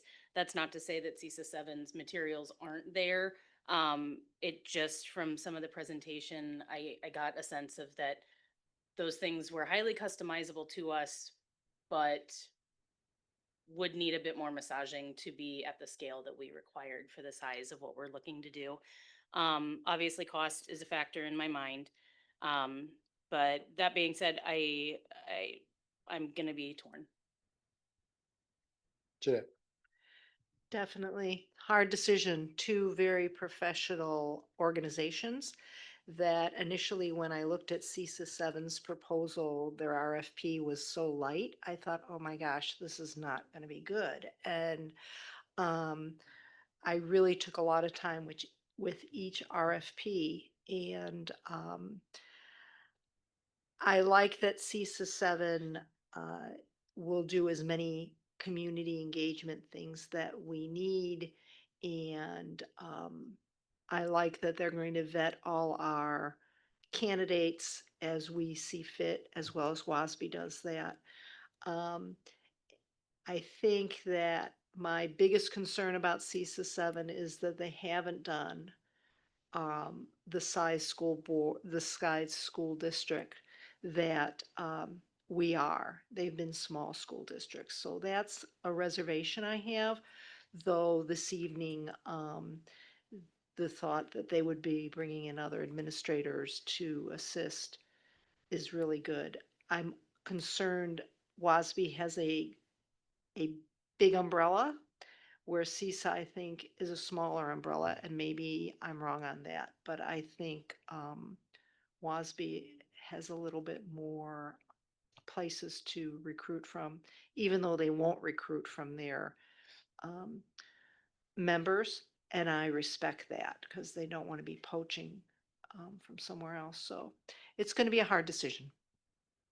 Alex, To me, it's very clear. To me, it's not a hard decision. In my opinion, it's CISA 7.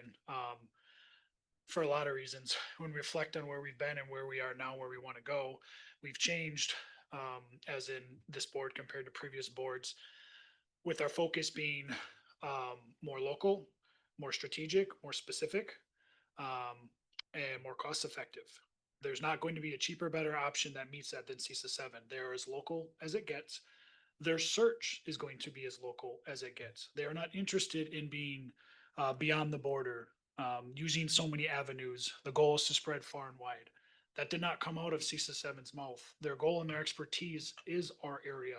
It is our state. It is people who know us and are committed to us in a district like ours.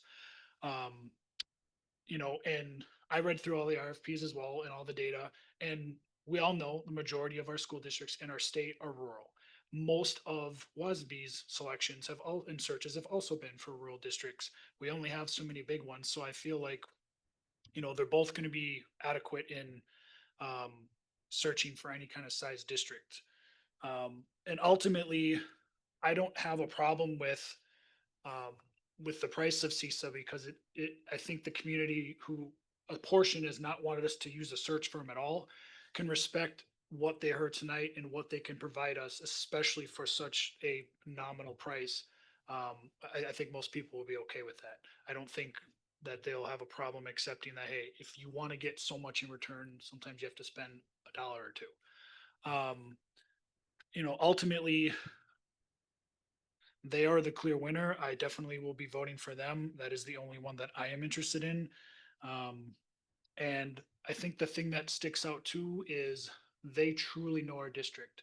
When Aaron was talking from CISA 7 about some of the schools that he might engage in some of the sessions, I don't think it was an accident that he picked out Barrett and Preble, knowing that they're linked, knowing that those are the feeder schools, knowing that when you're talking about a superintendent learning or school, those have some of the most recent upgrades and most to show to prospective candidates.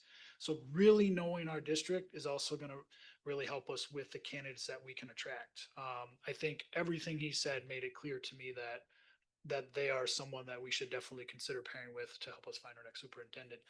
And we'll see if I need to use my other piece of information or not, but I'll wait. I'll leave it at that. Okay. I appreciate everyone's comments. I am, I'm on Team CISA as well. And the reason why I take that position is the scope and scale of the work that we're calling on them to do does not scale with the size of district. It scales with the size of candidate pool, right? So we're, regardless of how many students we have and how many buildings we have, we're hiring one person, right? And the work is going to be sized by the number of candidates and the activities around that. So I don't see a relationship between size of and complexity of district as much as potentially some of my colleagues do. I appreciate the fact that one attribute of a district of our size is that we have duplicative services with this firm, right? We have seen large, very capable firms try to help us in the past, and it becomes confused as who's doing the marketing, who's going to orchestrate and facilitate this, because we have those same capabilities in-house, right? What we're looking for is some very, very pointed support at kind of the tip of spear when the clock starts ticking, the candidate window for applications closes, and now we're in competition with other districts for the best candidates. That's where we need help, right? And that's where we need to flex our team up, handle the triage, and provide the support services that we really need. So I appreciate that both of them are very community focused. But I also know that at the point in time, when I look at the price tag, and I scope what we really need to the price tag, it's more in line with what I see in CISA 7's proposal, because I could imagine doing most of this work with our capabilities on the front end. And we definitely are in a different situation than most firms find themselves in, because we will have a superintendent here for a year with the previous superintendent in support, right? So some of those post-contract support services, I don't think that we'd leverage as much as we would have before this opportunity. So I'm on Team CISA. So anyone else have commentary, questions? Alex.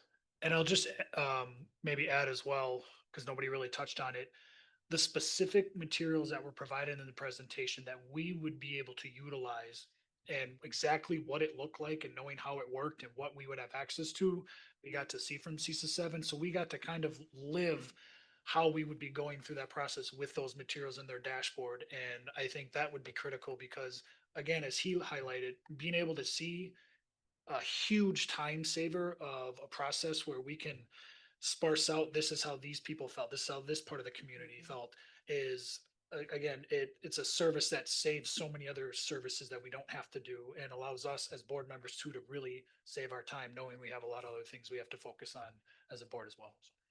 Right. Others?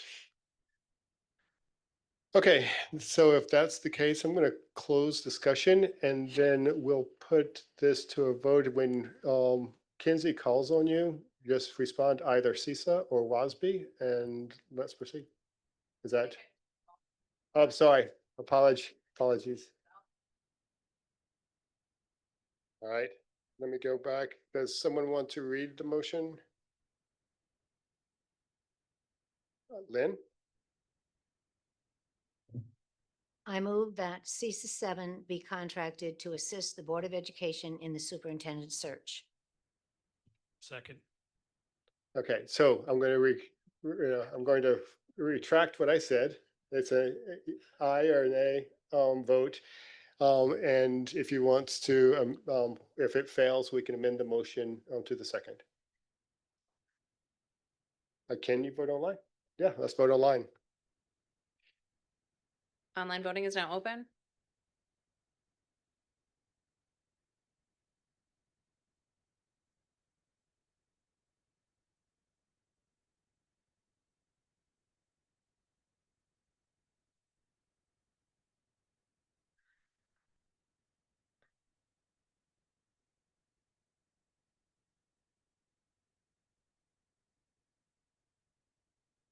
All votes have been entered and the motion is carried. The individual board member votes are as follows. Becker, yes. McCoy, yes. Lyerly, yes. Gerlach, yes. Minnow, yes. Cannell, yes. Meister, no. Motion carries 6-1. Everyone, I appreciate the time that was taken to review all of the materials submitted and the discussion. Very, very pleased to say that we are moving on to the next steps. Thank you, everybody. So I will entertain a motion to adjourn if we're done with our agenda. So moved. All in favor? Aye. Okay. Switch meetings.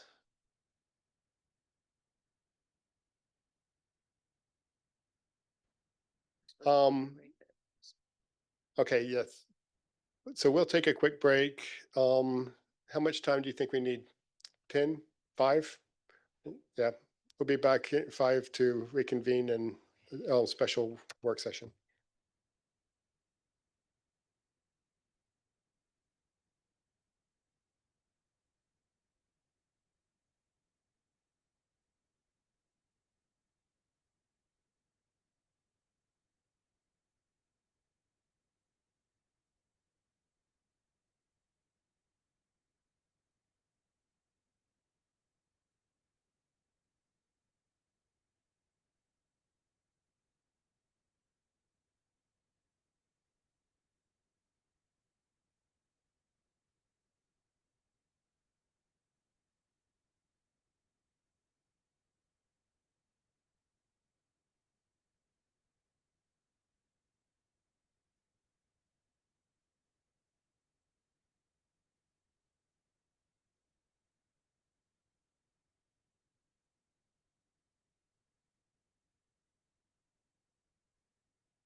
Okay, we're coming back. So welcome to the September 8th work session portion of the evening. Kinsey, can you please call roll again? Becker, Here. McCoy, Here. Lyerly, Here. Gerlach, Here. Minnow, Here. Nell, Here. Meister. Here. Great, all board members are present and accounted for. We also have Superintendent Byer joining us at the table this evening. We have open forum next. Does anyone in the audience desire to speak to the board? We don't think we have any applications yet. If none, we will move on to agenda item number 3, strategic planning. I would invite Mike, David up to the board to lead us through that presentation. So this is keeping in with a new process this year, where associated with our strategic plan, there will be on a monthly basis some presentation, some section of that or pillar of that strategic plan will be discussed at the board table this evening. We're going to start with thriving workforce. Who's going to take it? David. I'll get us started here briefly and then turn it over to my colleagues. Kinsey will have the slides on the screen that we'll scroll through as we present to you. President Lyerly and board, this is a big moment for us to kick off our monthly conversations around our strategic plan. Continuous improvement is critical to a board and a district's success, and the strategic plan is the most valuable tool we have to name the areas that we're seeking to improve so that our children and their families can find even greater successes in our district. Monitoring a strategic plan isn't about assembling a scrapbook to show all the great things that are happening. It's about showing what's accurate, what's true, what's real, and what we know we can build upon to become even more successful. So we'll kick that off today with a focus on the thriving workforce. We'll begin first with a bit of a review around what our goals in this area are and where some of our actions have been focused. We'll share the data that is behind where these goals came from. As teams came together and looked at our reality related to the thriving workforce, that was a data-informed conversation, and we'll share some of that data. And then most importantly, we'll talk about what we've been engaged in since the summer in this really exciting journey to improve things for all. My colleagues, Mike Freese and Chris Collar, will take the conversation from here. I'll be listening especially for ways that we can continue to improve these types of presentations to the boards. Thank you, gentlemen. Thank you, David, and thank you, board, for the opportunity to connect with you tonight. Again, Mr. Chris Collar and I are here to represent work that's being done across the district by a lot of people. So we're really representing the work that we all do. We all prioritize in this space. We start with that visual of the portrait of a graduate. To set the stage for what we'd like to share, I appreciate this portrait of a graduate picture being up here because it reminds us every day of the larger picture and what the board has committed to as far as our overall purpose and our vision within that 5-year strategic plan. Without a thriving workforce, we'd be pretty hard pressed to realize this vision for our students. So we also appreciate the fact that this domain of thriving workforce has been called out and is viewed as so critical. On the next slide, again, for these first few slides, just a recap and a reminder for everyone of where we've come from. We've got strategic priorities that include academic excellence, thriving student body, family and community engagement. And tonight we're focusing on the thriving workforce, where a group of diverse participants helped contribute to our characterization of what a thriving workforce is. One where we are authentically engaged, have the ability to grow professionally, are embraced for our unique talents and gifts, and are passionately committed to student success. And so tonight, we'll be talking a little bit about how that strategic priority is being worked on, being updated within the overall strategic plan, and we'll capture a few aspects of it. Not all of what we're doing in the thriving workforce domain, but certainly some key elements that we believe are timely based on this time of the year and where we are at the onset of this 5-year plan. So the 5 goals on the next slide that were articulated related to thriving workforce are reflected there for you. And we're going to pay particular attention tonight to the first two.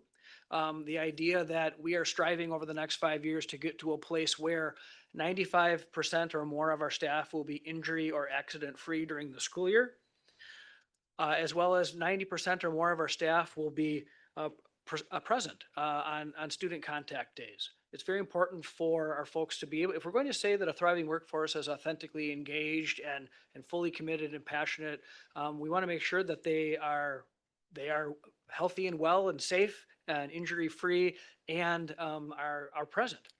And so that's where we have these two over the 5-year plan. And we are focusing in year one on a benchmark of getting to 90% with regards to the injury or accident free during the school year, and then 85% related to attendance, okay, and being present on student contact days. We'll be focusing also this year on those other 3 areas as well, but tonight we're focusing primarily on the top 2. And those are present in the dashboard that, I apologize, before we get to that, the actions we'll be pursuing relative to this include working on our attendance policy so that our staff understand, how our attendance policy is framed up. Working on elements related to staffing, position control, it's called, tracking mechanisms for the professional learning. But tonight we'll be primarily talking about some of the actions related to our staff-wide de-escalation training and some of the implementation of our recommendations that have come out of our district health and safety committee. So that's kind of what we'll be getting into. And again, one final reminder before we really jump in is that the board dashboard, the school board has a dashboard access that talks about some of these actions that are captured here, as well as some of the initial numbers are being represented on the next slide, where it shows you that we've got kind of where are we now and kind of where are we headed relative to staff attendance, missing less than 10 partial or full days, being accident or injury free, our years of experience, so our retention efforts, the fact that folks will be pursuing relevant professional learning in alignment with our priorities, and the percent of staff that are earning degrees, certifications, or credentials as they continue to engage in that learning. Laura. I just want to be really clear here. When you talk about injury or accident free, are you talking specifically about injuries and accidents that happen within our school buildings? Or not just overall in the life of a?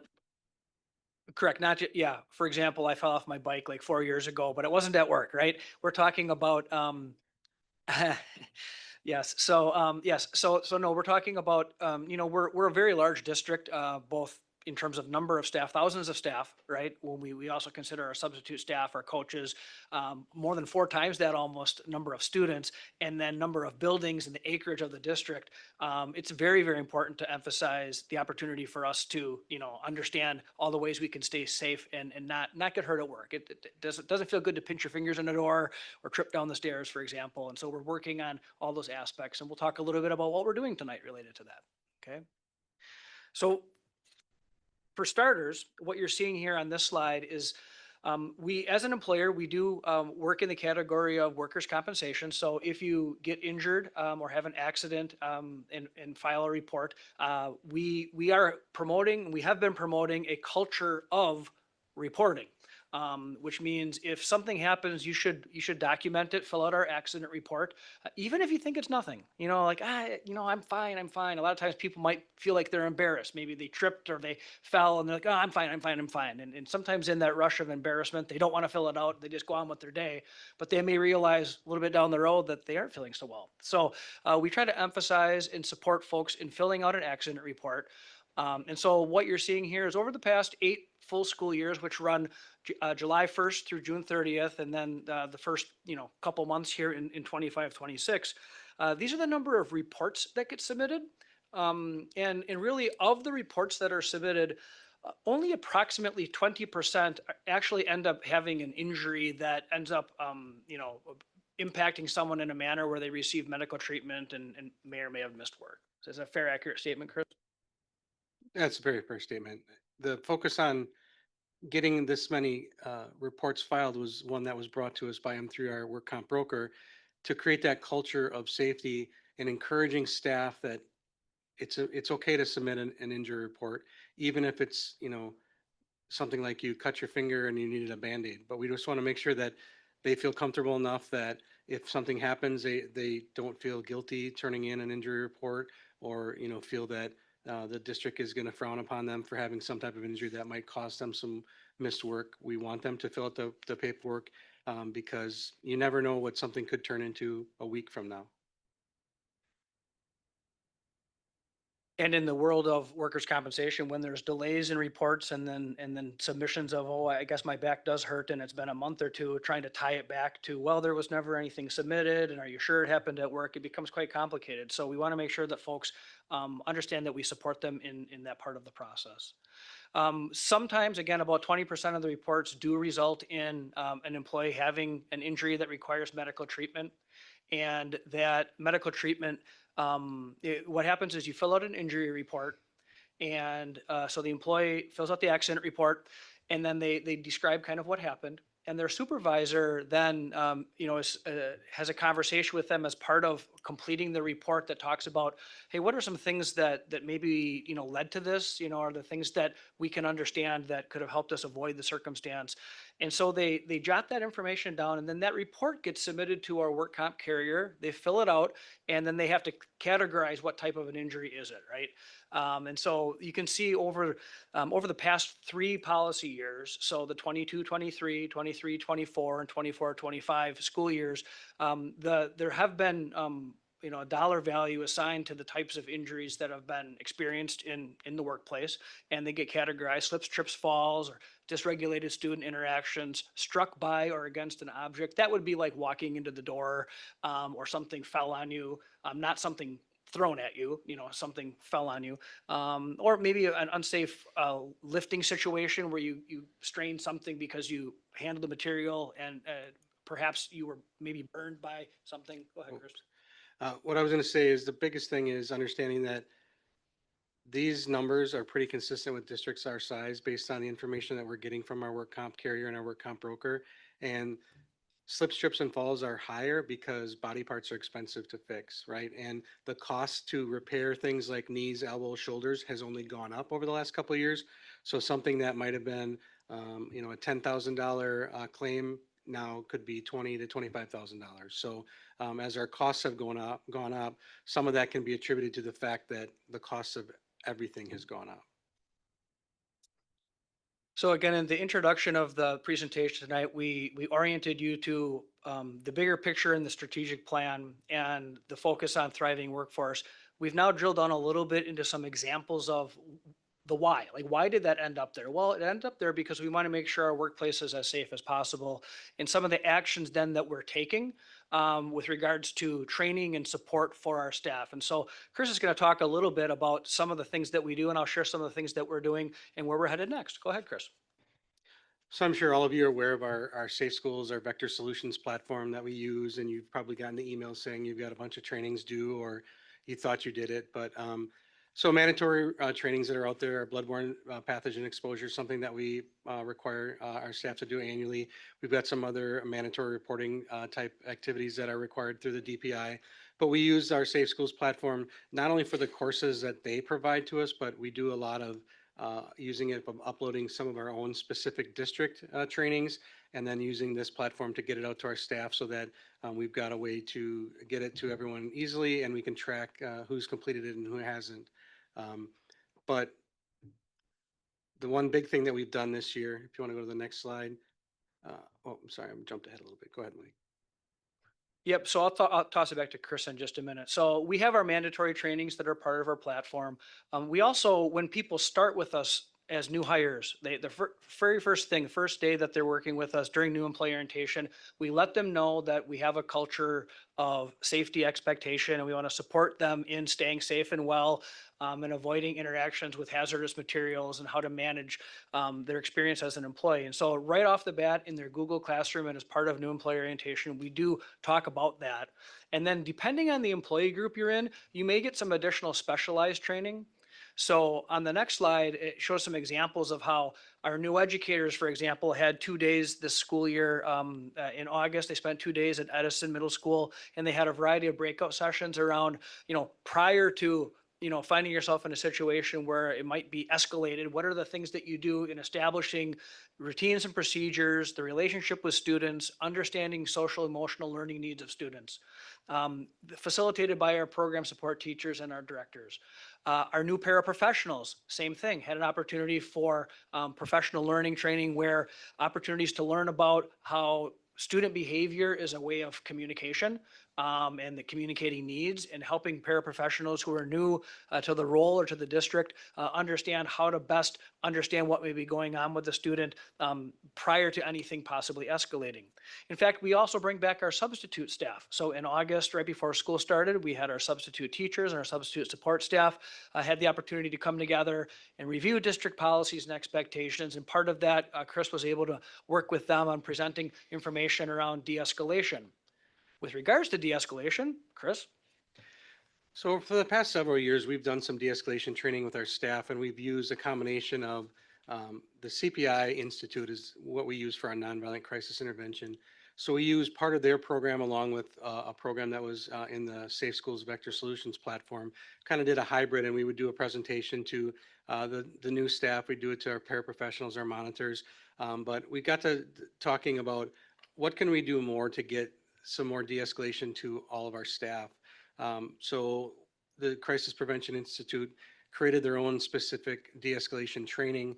We were able to preview it, and all of us trainers determined that it was a really good course. We would like to see if we could get it out to all of our staff for the year, and then hopefully develop one of our own that we can continue using from that point on.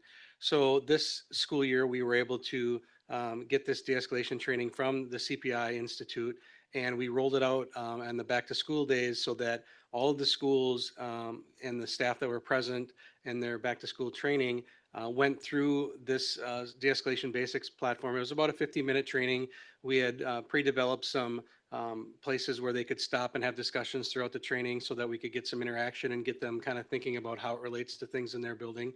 I did a presentation with the food service department, and then we've got this now loaded up into our Vector Solutions platform so that all the staff that were unable to be present at the back to school training, it could be our substitutes, it could be our facilities, our coaches, things like that.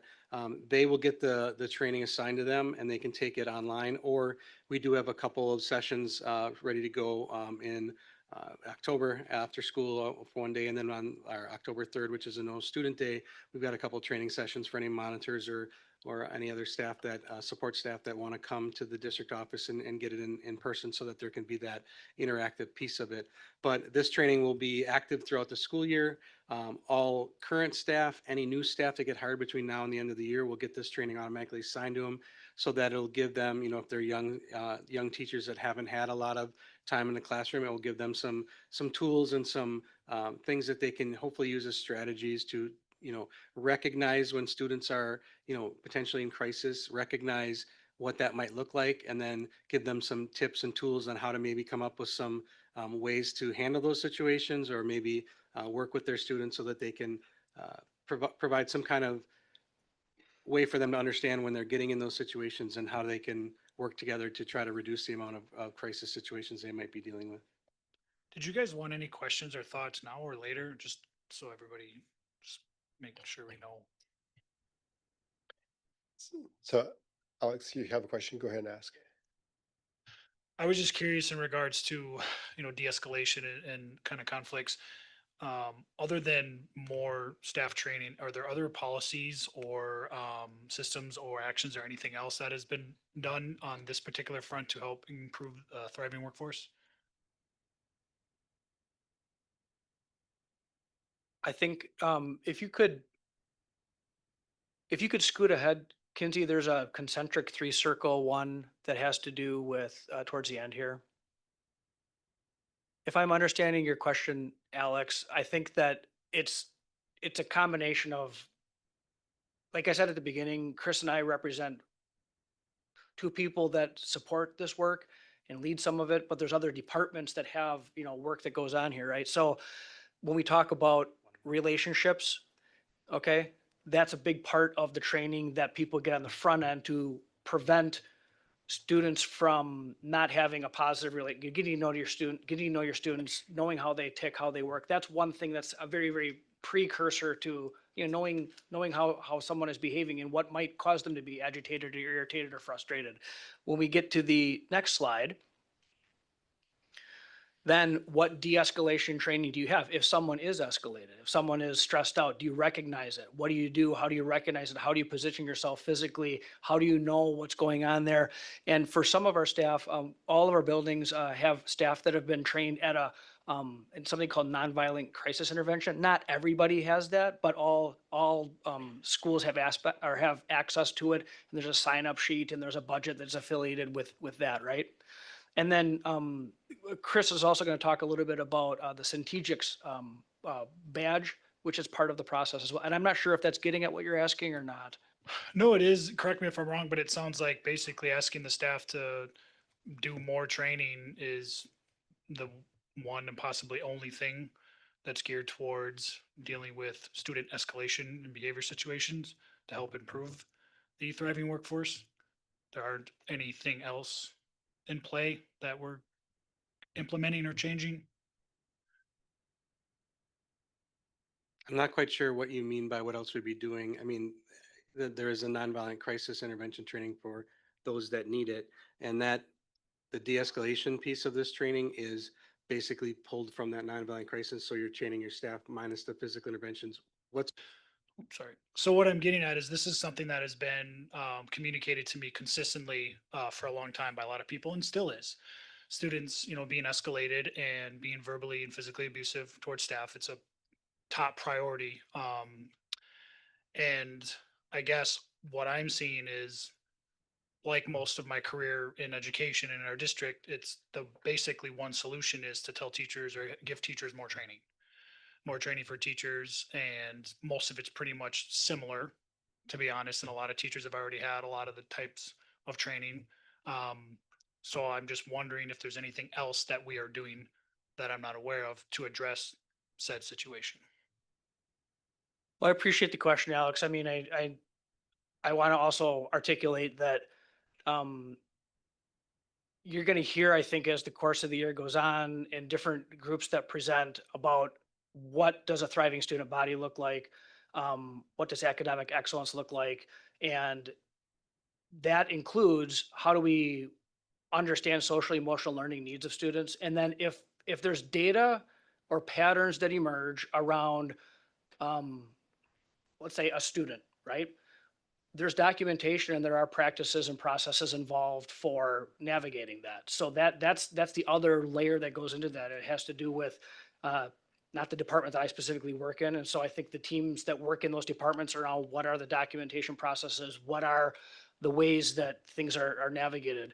And I know that we've got the federal and state laws related to, least restrictive environment and free access to a free and appropriate public education, which I know you're not challenging, but, understanding what maybe students' needs based on those laws as well. So I can't speak to that probably as best as maybe some others could. And I do understand the question though. Can I ask a pointed question? Because I hear what Alex is saying, and I understand the problem set, right? It's not much you can do at a personnel level, right, to prepare for dysregulated students inside the frameworks that we have. How has Centegix changed the environment, right? One of the promises of Centegix was faster response times, faster getting other people involved, knowing where that event is taking place. What have you seen over the last couple of years, the impact of that system be? So I would say that what you are hoping happened with it is what's happening. When staff are activating their 3-click badge alert, they're getting a response quickly. Now, I can't guarantee that it's going to be 30-second response, but they know that there's a staff member coming in. When I did some of this training with some of our substitute staff, one of them actually shared a story that they were like so happy because they knew someone was coming and they got there within a minute. So that system works the way we anticipated it would work. We've had it now for a couple of years, so I feel staff are more comfortable knowing that when they activate their badge for a 3-click assistance, someone's coming, right? might be an administrator, might be someone else in the building that's part of that site responder team, but they know someone is coming to assist them, in a quicker matter of time. I want to go back to Alex's point, and I think I know where you're going with this.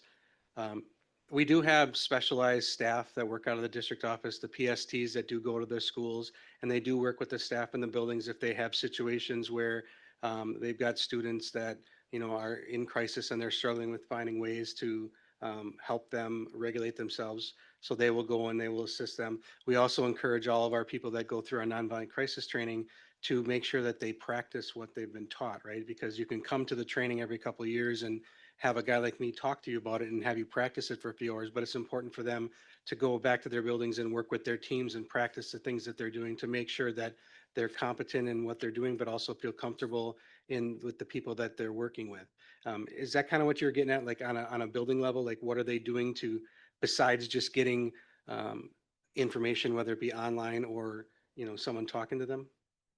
Kind of. I mean, at the risk of sounding like a jerk or that this is directed towards you, just quite frankly, pretty much the only main tact I've seen taken with us as a district towards dealing with significant student behavior is teachers do more training. Teachers do more training for teachers, always towards the teachers. When I've said this before, I think teachers nowadays in many capacities are more trained than any teaching body has been in history because of all the required trainings and things that we now learn in pre-education training and, you know, as professional educators.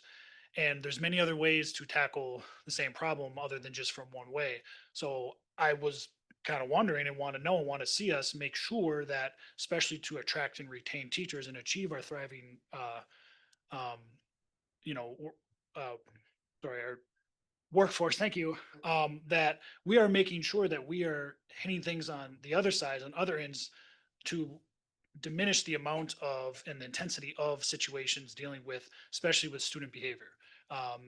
When I, my last year in the district, there was a student who struck 10 different adults, and one of my coworkers was really, really, really hurt after being hit in the face. And I thought that there's more that could have been done.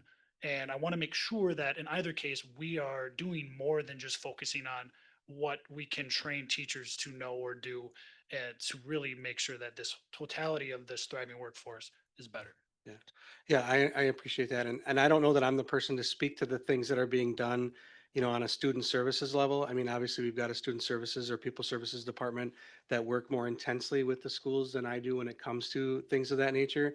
So I don't want to speak on their behalf about some of the work that they're doing that I don't know about, beyond just the training that I'm there to provide.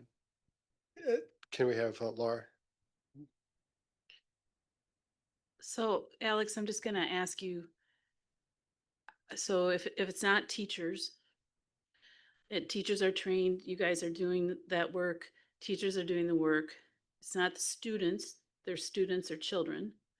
They're struggling in various ways and are sometimes violent. Are you talking about parents then? Parental involvement? Is that what you're trying to get at? I'm curious as to what would be the next step. So when people in and outside of our school district society ask about how can we address some of this problem, which I think is a large enough concern for a large enough amount of people, I think it has to do with a lot of things. How are we setting up our school structure, our school day? How are we having our behavior policies aligned? How are we doing cultural things? How are we addressing and working with our parents in different ways than we have? All of these different things need to be looked at. And I'm kind of concerned that the only thing I'm seeing or hearing is more training for the teachers. That's all I've heard my entire career. And again, at the risk of sounding like a sarcastic jerk, that's kind of all I'm hearing. And that's all I've seen. And things aren't getting better because I think we need to at least consider what the other things are that we can or should be doing to help create a better thriving workforce. Okay, I'm gonna. We don't need to belabor it. Yeah, I'm gonna redirect us or pivot us back to the presentation. It's a big subject, and I know there's multiple variables that go into thriving workforce. But yeah, let's continue with the presentation. Thank you. Chris was sharing some of the details related to one of the resources that we've put in place, and the only training affiliated with that was understanding how many clicks you do for the different mode, right? That's intended to be a resource that supports folks in a immediate situation. In addition, Chris, as the summer came to an end, you had the opportunity to bring in the risk management folks. If we can slide ahead to the next slide, Kinsey, can you talk a little bit about that experience and what that involved? Yeah, so we got together the four high school principals, or at least some of the principals and associate principals, and we brought in Ted Hayes from M3, who is works for our work comp broker, and Ted does a lot of risk management stuff with different districts across the state. So we had Ted come in. We kind of had him give a conversation about start a conversation related to work comp and how it affects things in their building, but more of it was about how we can give the tools to the principals to work with their staff on, how to, minimize risks in the building related to, it could be a lot of different things from classroom setup to different things that they're doing, also doing with, trying to reduce slips, trips and falls. But, and then he provided some checklists to the staff or for the administrators to share with staff about different things that they need to be aware of with relation to the way that they're doing their day-to-day operations and the way they're setting things up. So, we're going to continue to have Ted go and meet with some other principals. He's also part of our health and safety committee, and has a lot of knowledge and does a lot of good things when it comes to being able to explain things to our staff and our administrators in a way to help them understand that it's not always about just reducing the risks. It's about creating that culture that, safety is something that they think about. Instead of going in the hallway and grabbing a chair to put something up on the wall, they're consciously thinking about grabbing a step stool or a ladder to make sure that when they're doing it safely. Because, we all know that we want our kids to succeed, but, our students are going to succeed better if their classroom teacher is there more than if they're out with an injury and we have a substitute teacher in there.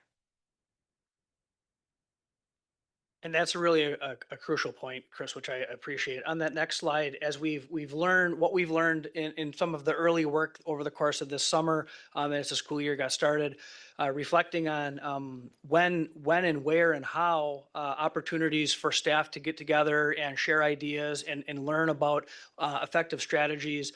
And some of this is actually also learning about yourself, learning what sorts of things are triggers for you as an adult, right? Because a lot of times the same things that might trigger a student to be concerned are things that trigger us as adults as well. And so it's about the human beings who work together, no matter what their age, recognizing that they're part of a learning community, making sure that learning community is positive. It's about us from a facility standpoint, ensuring that training around the facilities and how we lift and carry and move with things are done very safely. And so as we've looked at what that looks like logistically, we have to figure out, where in the employee's core calendar are things best situated. When do we help people balance the fact that they just took a bite of something and they didn't finish chewing that? We gave them something else to take a bite out of to chew on, right? And so navigating some of those things. And then again, timing and relevance of the training. When's the best time to hit on certain things? So again, it comes together with kind of three, if I was going to summarize kind of like the three stances on this, it has to do on the next slide with being prepared. So how do we ensure that we are as prepared as possible to have a safe environment for all of our staff? And that includes supporting their understanding of building relationships, supporting their understanding of proper lifting and handling techniques, and ensuring the facilities they work in are properly cared for, right? And the materials are up to date and safe. Then if something does start to occur, the next slide, how are we prepared to be responsive? And so ensuring that folks have received the sort of training that they need so that they know how to respond when a situation escalates. And so we're talking about that. And then afterwards, being reflective in our practices. And so looking at if we have an accident to review, why did it occur? Is there a pattern or trend affiliated with something? Understanding how the data is shaping up. And then, bringing the minds together around this topic so that we can keep working together as a priority. So we're just requesting that we continue to prioritize the maintenance of our facilities, prioritize support for continued preventative training. We're going to look at the summer data that's come in, the data that's going to come in as the early fall comes in related to opportunities we've created. And then as the calendar is created for next year, identifying which staff groups have opportunities for which engagements around this topic of safety, so that they can have great attendance and they can be present and they can be as well as possible and serve our students. So thank you again for the time. Any other questions? Sam? Yeah, I just want to say thank you, actually. I'm gonna be the one, in terms of a committed focus on de-escalation training, I think it is really important. I've taken in my roles as a classroom teacher and my role as a teacher educator now, I probably take some of those trainings twice a year, every year, and have for a number of years. And I think that I do pull something. There's a nugget in that every single time I take it, no matter how many times I take it. And I just appreciate that being a focus and a very intentional focus. I also can tell you that that's forcing conversations in my day job as well, and how we can better prepare our pre-service teachers for de-escalation situations and working those trainings in as well. So thank you. Laura? I don't have any questions. I agree. I have a lot of gratitude for the work you guys do in this particular area. The Chamber of Commerce here in Green Bay just put out a report about our community and named our district as the second largest employer in this area. 3,700 plus employees. That's a startling number. And managing them and making sure they're safe and making sure the surroundings, whatever building they're in and whatever job they perform, that they're safe and they're trained well is a heavy lift. So it's important that we keep them trained, keep them safe, keep them prepared for whatever job they hold. And and then lastly, a lot of stuff goes on in our buildings, and I think people forget how physical the jobs are, that not just teachers, but a lot of the other people who work for us as a district, how physical those jobs are and how the potential for injury is always present. So that's just my observations. Thank you. And just a reminder to use the handrail on your way down the stairs tonight. So I also want to just recognize that as a teacher, your interface with these kind of programs is going to feel very training heavy, right? I am looking forward to, as we navigate this year, to see the impact to students around our cell phone policy and other things that are receiving national attention right now as global problems, and how these new cell phone policies are impacting the regulated student body within schools. Because I agree with Alex, it's not all training.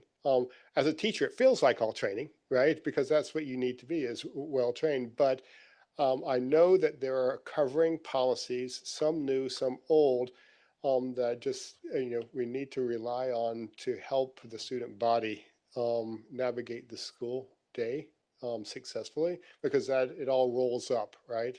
So appreciate the conversation. Appreciate the presentation. Do you have anything else? Just appreciate the opportunity and the support behind us. So thank Yeah. you. Thank you. Thank you very much.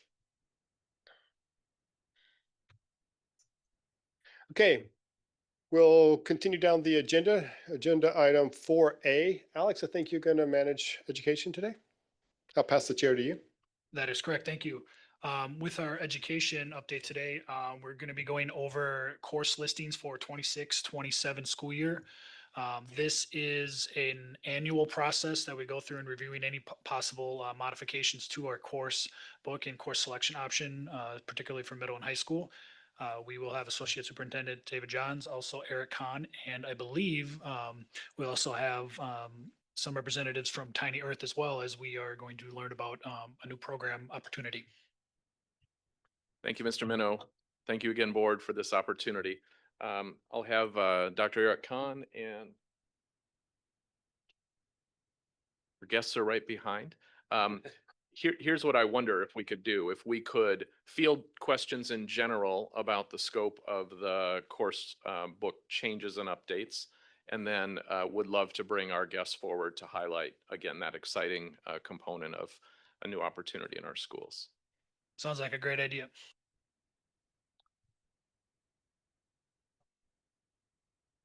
Sorry, go ahead, James. And so in reading through this memo, the only question I left that with is any changes to the delivery methodology, would they be listed in this? You know, over the course of the last couple of years, there's been a continued conversation about how Canvas could be leveraged to deliver some of these courses in a asynchronous or a virtual format. Would I expect to see any changes, you know, communicated through this memo, or is that a different topic?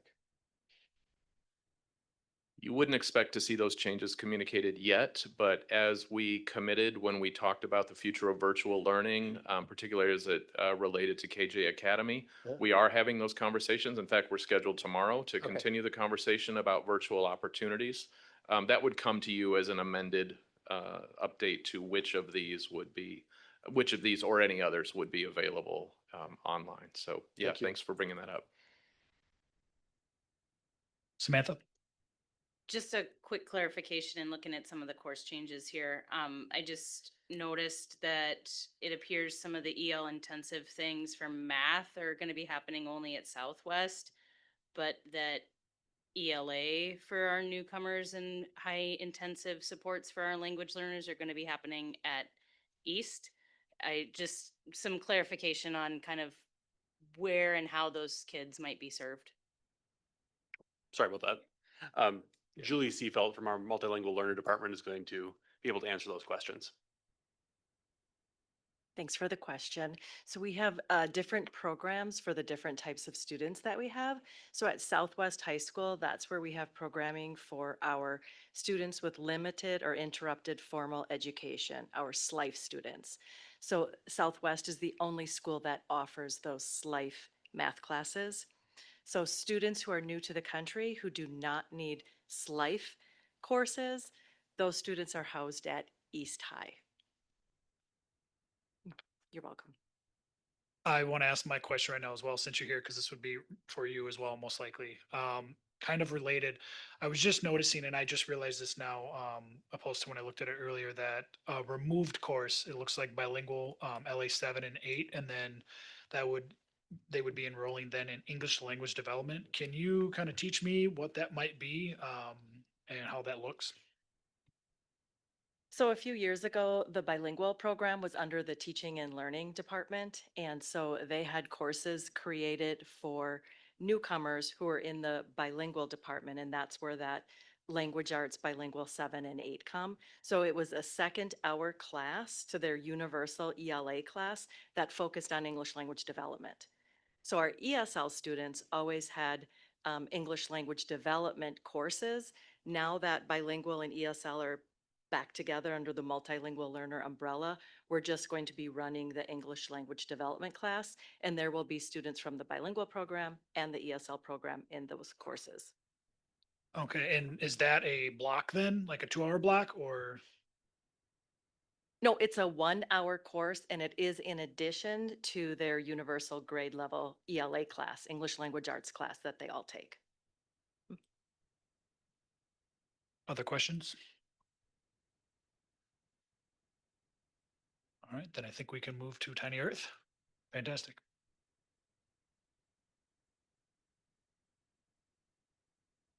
So as they're kind of getting set up here, if you did not notice, what they're going to be presenting on and discussing is an additional new course offering in a way that not only did we not have before, but that is also extremely unique. And I might be wrong in saying this, but are there at least only one of two in the state or one of two in the country that are going to have the opportunity that our students will now have? So. Yeah, and I just wanted to join our guests this evening as well. We have Lisa Merkel and Bonnie Gonzalez from West High School and Professor Brian Merkel from UWGB. So as you alluded to, we're very proud to be able to offer this program in our school, and it's a partnership that UWGB and West have been together with for about the past 5 years, and we're now formalizing this into a course offering for our students. So Dr. Merkel, do you want to talk about the aspects of the program, please? Yes, very nice to be with all of you tonight. So this is something that we're very proud of. You've alluded to this fact that unfortunately offering something like this in the high school has been really restricted to the highly privileged, a lot of money and private domain. So uh, we decided a number of years ago that we really wanted to meet the students where they were through this innovative partnership. It doesn't exist anywhere else. So what we do know is that the curriculum is transformative. 60% of students that show up, and that's across this country, 60% that show any interest in STEM switch majors before they graduate. And they cite high school preparation as the number one reason for why they're switching. So we decided that we were not happy with that trajectory, and we decided it would be a good idea to pool our resources and come up with the approach that we currently have, which breaks down the traditional brick and mortar instruction of STEM. And I think some of us think it's about time, and we're just really grateful that this district, in their wisdom and foresight, is willing to work with us this way. So as a cancer survivor at a 10% chance of making it to year 5 post-bone marrow transplantation for acute myeloid leukemia, personally, I spent a lot of time as a professor and chair of human biology at UW Green Bay, and that miracle's never lost to me, by the way, either. With that prognosis, all the years later being able to do this. But what I tend to do and spend a lot of time doing is just thinking about how I can eliminate barriers for any student that's interested in STEM. And so the approach that we take is that our students meet with us and have met with us over the past number of years that Eric talked about on the UW Green Bay campus for 2 weeks to prepare them for 14 weeks of research at UW Green Bay. And we don't put them on any research project. It is their own. It's an authentic research experience. It's addressing the world crisis of antimicrobial resistance, and the students get that. So one of the great features of this is there's a lot of mentoring. That's a part of this too. I think that's part of the secret sauce to what we do with the students. Not only do they feel a valued member of their community, that they're actually contributing, doing something about this world crisis. But the fact that they get to present their data at Lambeau Field in December, this program's in 30 countries. It's in 47 states in this country for really good reasons, but it's been largely restricted to universities and privileged high schools. So the fact that we can do this and bring this transformative curriculum to these students, and by the way, when they attend the symposium at Lambeau, at this event that's free for the community, the students at Green Bay West High School typically are noticed as being the most prepared students relative to all the college students that are there from universities throughout the state of Wisconsin, students from universities as far as Florida. And many of the students at West communicate their science in more than one language. How can we as a community not be more proud of that? And there is something transformative about, I never would have believed it because I thought initially Lambeau Field, it's going to be expensive. We have put together, it's about $28,000 a year for that one day, but it really does something extra. And when the family members attend at this free event and witness the power of science as communicated from the voices of their sons and daughters, it's not me communicating the power of science. They're doing it. It's the greatest thing that I've done. And it's because I get to work with the people that are at my left and at my right, and to be able to find people like Eric and David Johns and Vicky too, by the way, to be supportive of this. I will retire a very happy person when I'm done, that's for sure. To be able to bring this and expand it further, it's really tremendously exciting and gratifying. Happy to answer any questions. Laura? I'm thrilled about this. I guess my question is this curriculum fixed or is it adaptable? Because I wonder I wonder if this, maybe not this year or the next year, but at some point, if this could be linked in some way to our sustainability committee and our sustainability work. I would love to see our students take an expanded role in that work. And maybe it's not a good fit. So I'm asking you.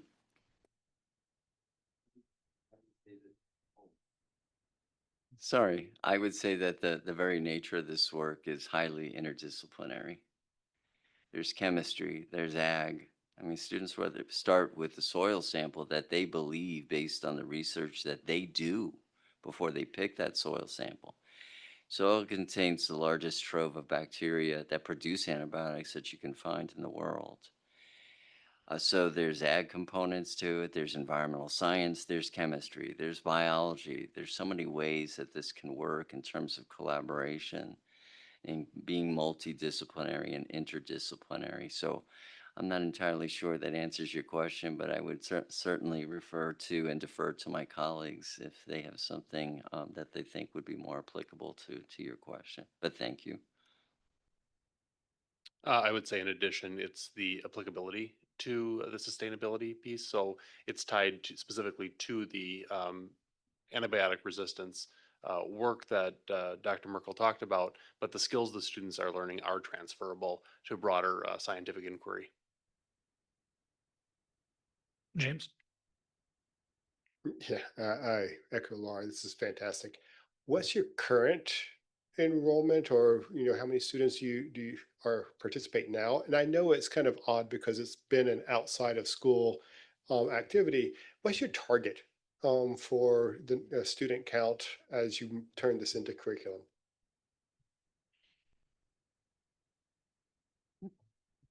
I love this, but I'm sorry.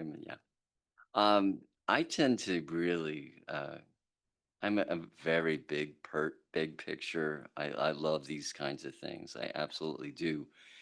So, my colleagues tend to want me to slow down a little bit. So I think this is a great step, but I really think this is a blueprint to teach STEM wherever there are high schools and wherever there is a local university. I just think it's time to change, and so I'm thrilled that we're doing this. But for now, maybe as I try to slow my own roll with this, it will be offered to every high school student throughout the district, and we can accommodate. I think we're going to start and do this incrementally so that we make sure that we learn what we need to learn as we grow this and be careful. So I believe the estimate is, Bonnie and Lisa, can you help me with the exact number we talked about? So it should, it, let me just back up just for 1 second. Well, what we learned at part of the success for this course is the fact that our students aren't paired with anybody else. They actually do all the work from start to finish on their own. This is what helps bridge the gap for the depth of knowledge that they are lacking at this point in their background. So that is our concern, to keep that in place, that these students do all this work on their own so that they really take ownership of this. And that's how they are able to present at the symposium, with maybe some gaps in their background. Some of these kids that haven't even had a biology class yet. This is all doable.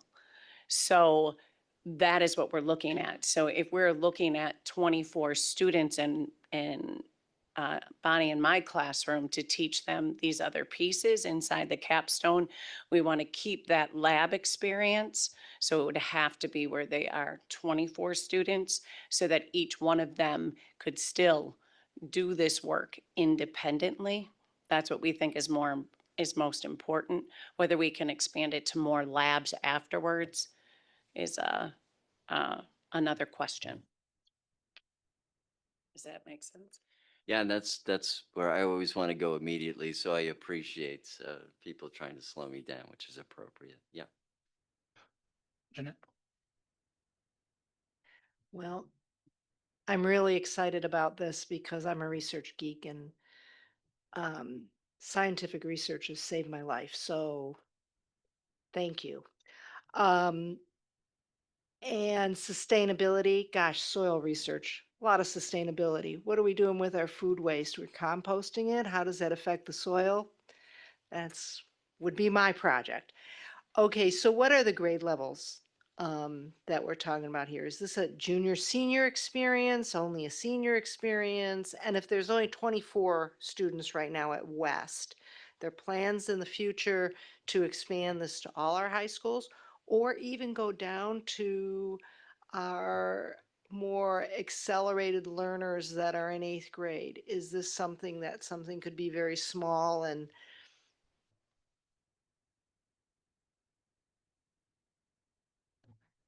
Thank you. So, one of the opportunities, many opportunities that students have that participate in this project, and these are rising juniors, by the way, that come to us in the summer as they go into their junior year.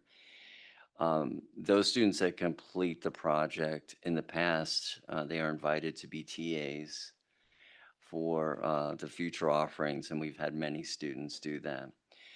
We've had students that have participated in this project that now have been offered lab jobs to work in world-class lab facilities because they're attending UW-Madison.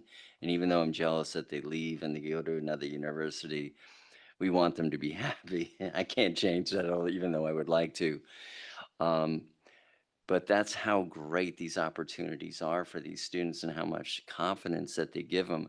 And not to getting to your question about sustainability, and I think I could have maybe handled your question a little bit better now too, upon reflection, but how many more crises do we need, unfortunately? But the other one is soil erosion, which the students become aware of that too as a part of this project as well.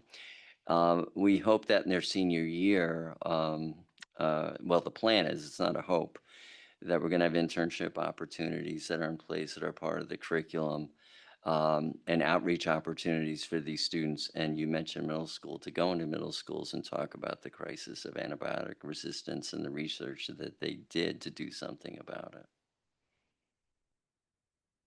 I do want to add on to that point as well. One piece that we took to expand this into a year-long course instead of looking at just end of summer into first semester is to have that community engagement, communication portion of the course that we added on, which can include what was discussed about working with middle school students or others in the community about their work. And so if I heard you right, this is something they do going through their junior year then? If that's correct, then how does that set them up or what does it look like for their senior year? Sure, it can be junior or senior year. Currently, the majority of students that are in the program are juniors. If the students are looking at a 2-year, that's where we're looking at the course in their junior year and then a youth apprenticeship internship opportunity their senior year. If they do it their senior year, it's still preparing them for post-secondary education work. And I'm not sure what more you had left too, but if, I want to make sure you at least also have an opportunity. Were there other people and groups involved that are helping make this something accessible to more students as well? Right now, we're just working with the 4 of us to develop the capstone as the curriculum for it. We're starting to engage with not only partners at UWGB from the dual credit perspective, but we're also initiating conversations with some of our business and industry partners about those internship opportunities.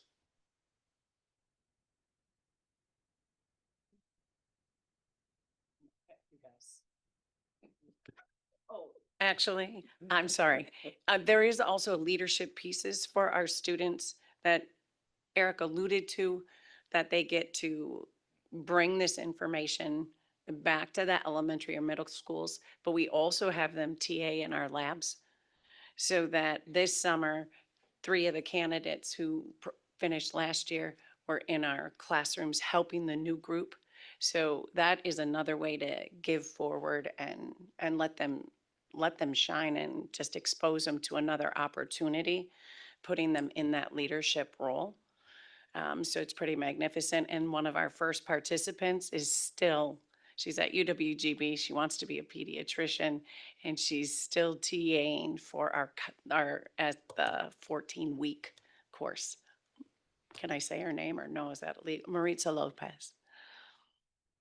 We'll see here Wednesday, September 10th.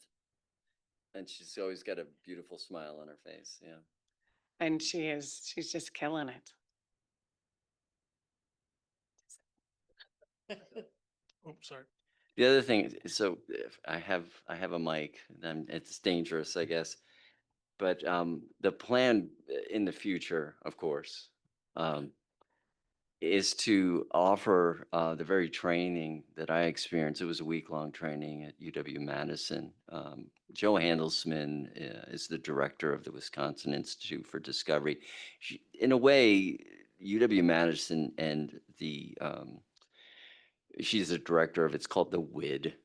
They are a partner, maybe a silent partner in all this, but that's not going to change. They're highly supportive of this program.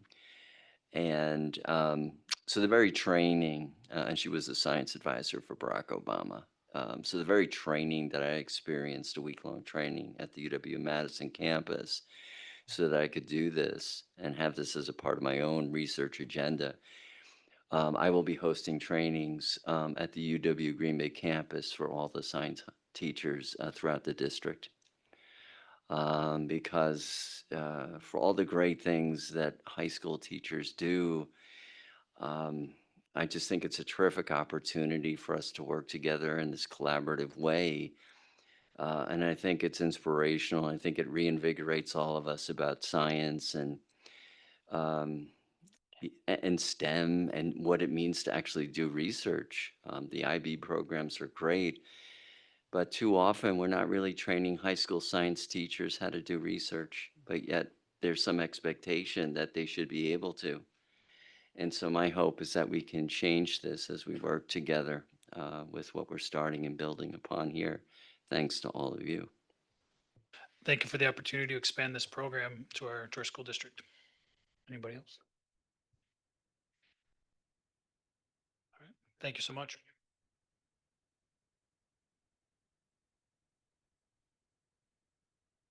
I believe I'll pass that back to you. Thank you, Alex.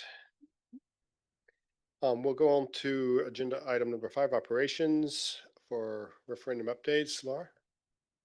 I think our referendum person is just stepped out for a moment, so everyone just take a beat. So let's do this. Can I have a motion to reorder the agenda to do Motion to reorder. second? All in Second. favor? All right, so we're going to do section 6, policy and governance and advance of operations. Andrew? Okay, thank you. First, we have revisions in the 800 series policies. We have 2 numeric headings. So first we have general public complaints and concerns. Good evening, everyone.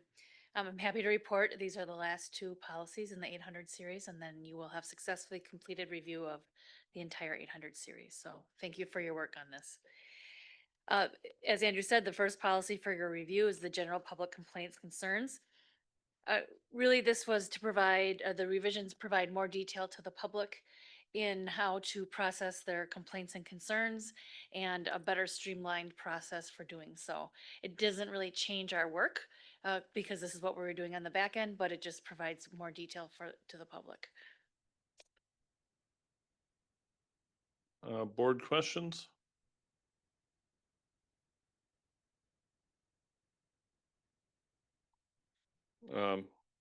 Okay. And then, so that's the, then we have the charter schools and associated rules. The updates are minor with respect to the policy, just better headings for the paragraphs to provide better detail. And the cross references were all updated. And then with respect to the rules, we don't do cross references on rules, so we struck those out. And just, again, some very minor changes to Rule 1 and Rule 2. Okay, and just to be clear, we're talking about here situations and always have been in this policy situations where the board itself is being involved in a charter school planning such as Dewey. So, Yeah, these are instrumentality charters. all right, any questions on 896 policy or rule? Okay, then next we have Board of Education Rule 187. So I was asked to make changes to this rule to reflect our movement away from the Zoom platform here in the district.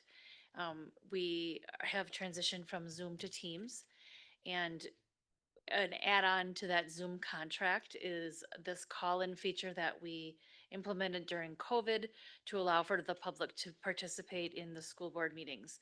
As the cover page says, this was our records show that this was last used as far back as May 2024. We don't have records going back further that were ascertained, but we could to see actually when the last time it was that it was used. We have other methods for the public to participate in our board meetings, including submitting comments, allowing things to be read at the board table. Those comments are then posted on board docs so that they are made public, so that the public does get to see and hear what the public would want to comment if they weren't able to make it to the board meeting. In addition to that, of course, you have the public comment period where people can come and speak for the 5 minutes at the board meetings. Board member questions? Okay, I have a couple of things. So we're switching to Teams. I'm just going to ask Amy to come up so that I don't want to misspeak about our technology. And my computer wasn't working today, so it was clearly user error.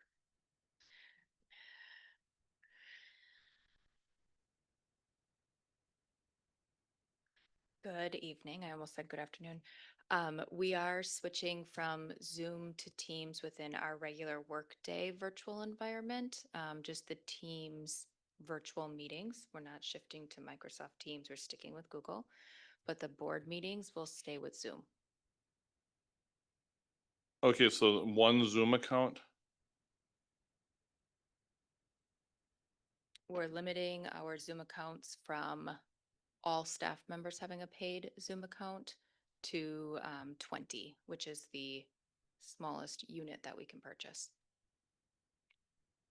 And one of them would be, one or more of them would be the board meeting account run by Kinsey or whomever? Yep, correct. So what's the actual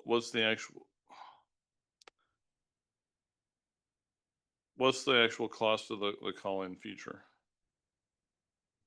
The call-in feature is $1,200 a year, $1,200 a year, $1,200. Couldn't we just switch over to Teams where people could do it for either free to join via, the web or add the license to allow call-in for, one person started meetings for a trivial amount of money? Could we do that instead and then keep the option? So we can still have the call-in feature allows us to call somebody and have them come into the Zoom call, and then we can exit that person, but they don't become like a square on the Hollywood squares. So that integrated audio allows us just to bring somebody in, they can have their public comment and then exit versus joining the Zoom the way any of us would join the Zoom. So it's a more secure method of having a guest come in. Okay, I'll contact outside the meeting with some additional questions. I'm fundamentally opposed to things that remove a method of participation, and I don't like it when, obviously everyone knows they can email the board. Written comments are not on the same, are people who want to do more than a written comment are seeking out obviously a way to do more than a written comment, and this is one of those. So, if it's $1,200 for something that hasn't been used at all in well over a year, I guess it's disappointing that you can only buy it in the 20 pack, but I understand how that's how it works sometimes. But I would like to see some other way that a person can be, who can't be here in person, who wishes to make public comment, can actually make a live public comment. And I'd like to maybe see if there's more we can look at and there's something affordable we could do, but I can have that conversation outside of here. And Andrew, I just want to quick clarify, the 20 licenses is different than the Zoom add-on, the Zoom integrated phone add-on. Those are two separate things. But can you buy one add-on? One integrated call add-on and it's actually $1,200? That $1,200 is an integrated add-on on top of our Zoom licenses. Mhm.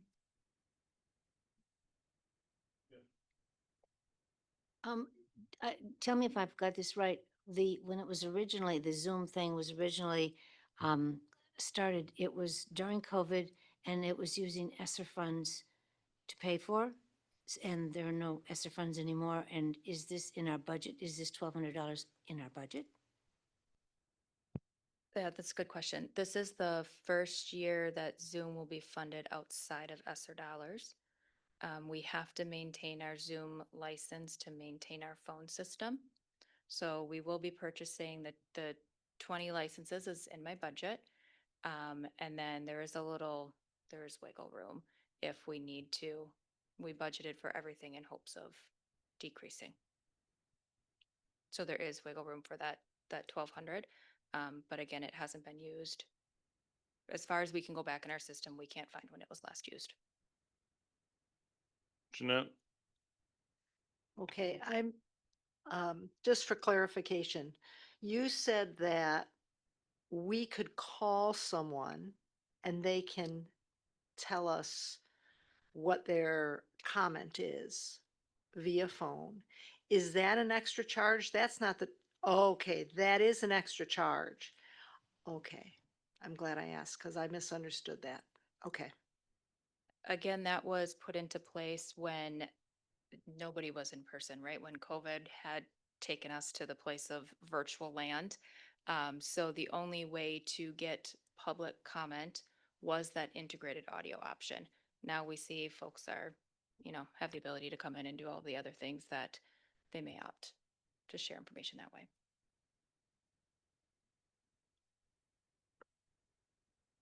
So sort of a follow-up. So let's say somebody is disabled, however, that they cannot come in. And I agree that oftentimes hearing somebody's voice and their comment is really important rather than them submitting a letter that I would read, let's say, or someone else would read. Do we have any option for, and I know that's not a common thing that would happen, but would we have any option without purchasing that $1,200 that somebody could call in? Would they have to do a videotape of their presentation and email that to us? Are there other options that won't cost us anything?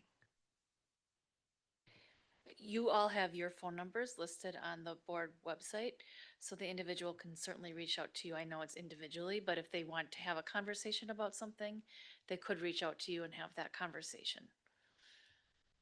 That's not a substitute for public participation in a broadcast format, obviously. James? He's right, but it's the broadcast format that creates the expense, right? Because it's an integrated technology, and we've used it at work, and I completely track with you. So I remember Josh Patrick like twice over the 4 years that I was here. So, and it was well over 18 months ago. And the integration one time we tried several times. People wouldn't answer the phone, right? They had moved on, whatever. So it was clunky at best. That interaction to set up and start, and I can only remember in 4 years doing it twice out there. So I hear what Andrew is saying. I mean, we want to be as accommodating as possible, but I do think that over the course of the last couple of years, we are pretty unique in the number of ways we allow public comments and the fact that we broadcast our meetings. So I don't have a transparency concern. And so I understand that, yeah, we have to pay attention to the budget now that it's not under ESSER dollars. And looking at things that we don't use in the whole scope of things that we have to cut, I see the reason why this is on the chopping. All right, anything else? Okay, thank you.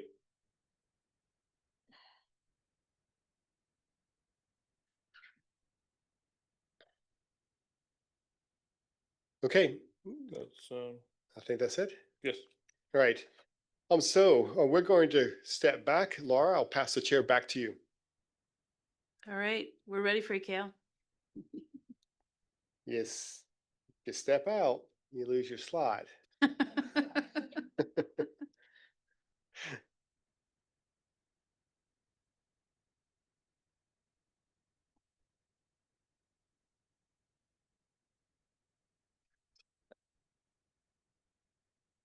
All right, good evening. I will jump right in since got a lot of things covered tonight, so I'll jump right in. I'll start with the 2024 referendum update.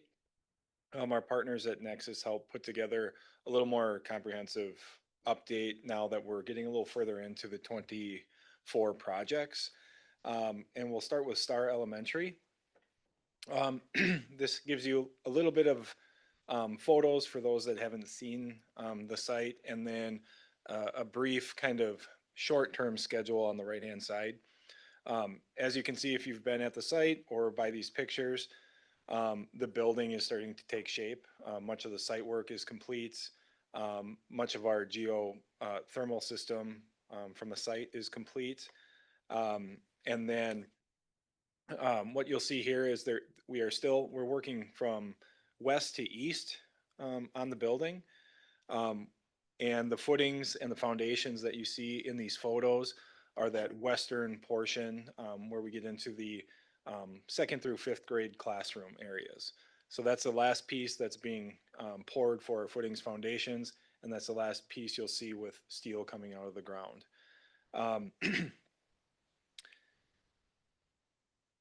On the easternmost portion, Chantel and 7th intersection, you actually start to see that building taking shape above ground.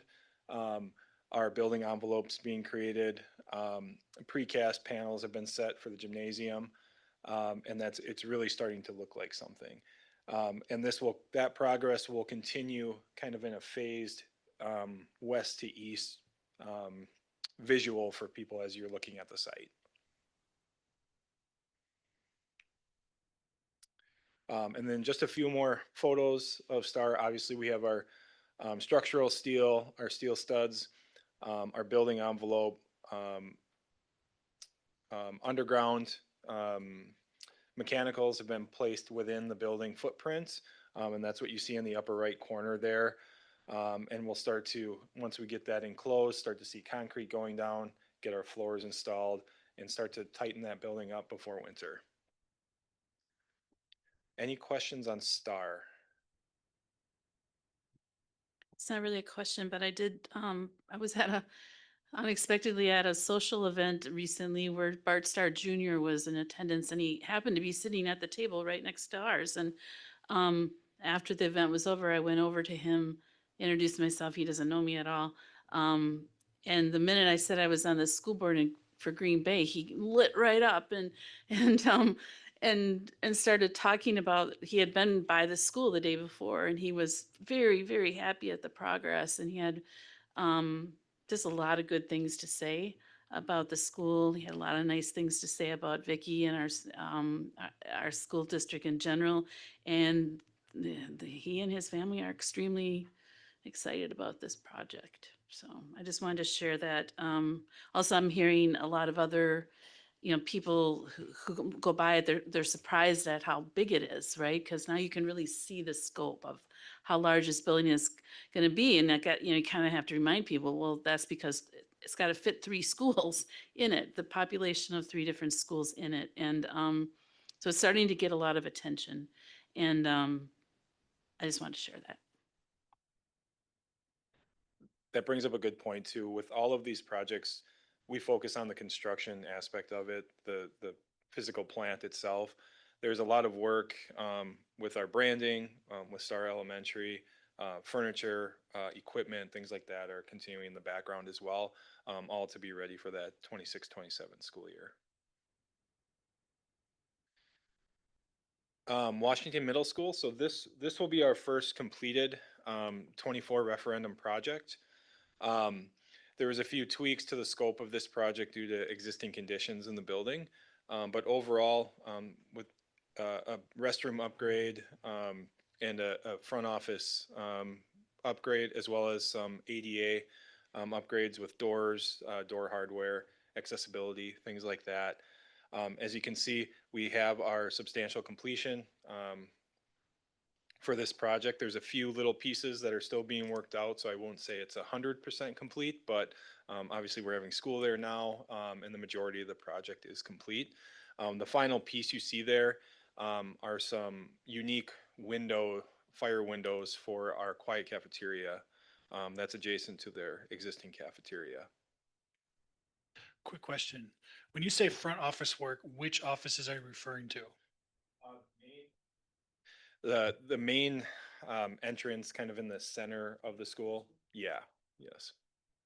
Yeah, there was hope to cut through kind of a new access through the building. Existing conditions kind of had to make us pivot a little bit there, but we were able to improve some potential security pieces there just to help accessibility throughout the building and how they monitor that. And then, no. Oh.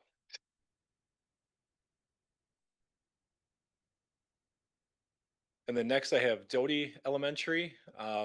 Again, if you've been near that site, you'll see a lot of activity.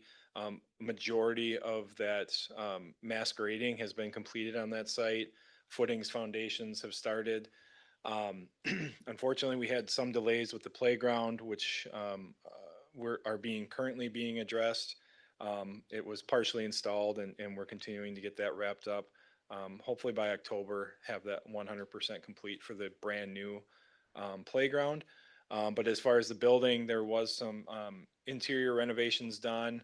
A lot of work, as you see, the gas electric service relocated some of the HVAC systems. So there's a cleaner transition for our work over the next summer.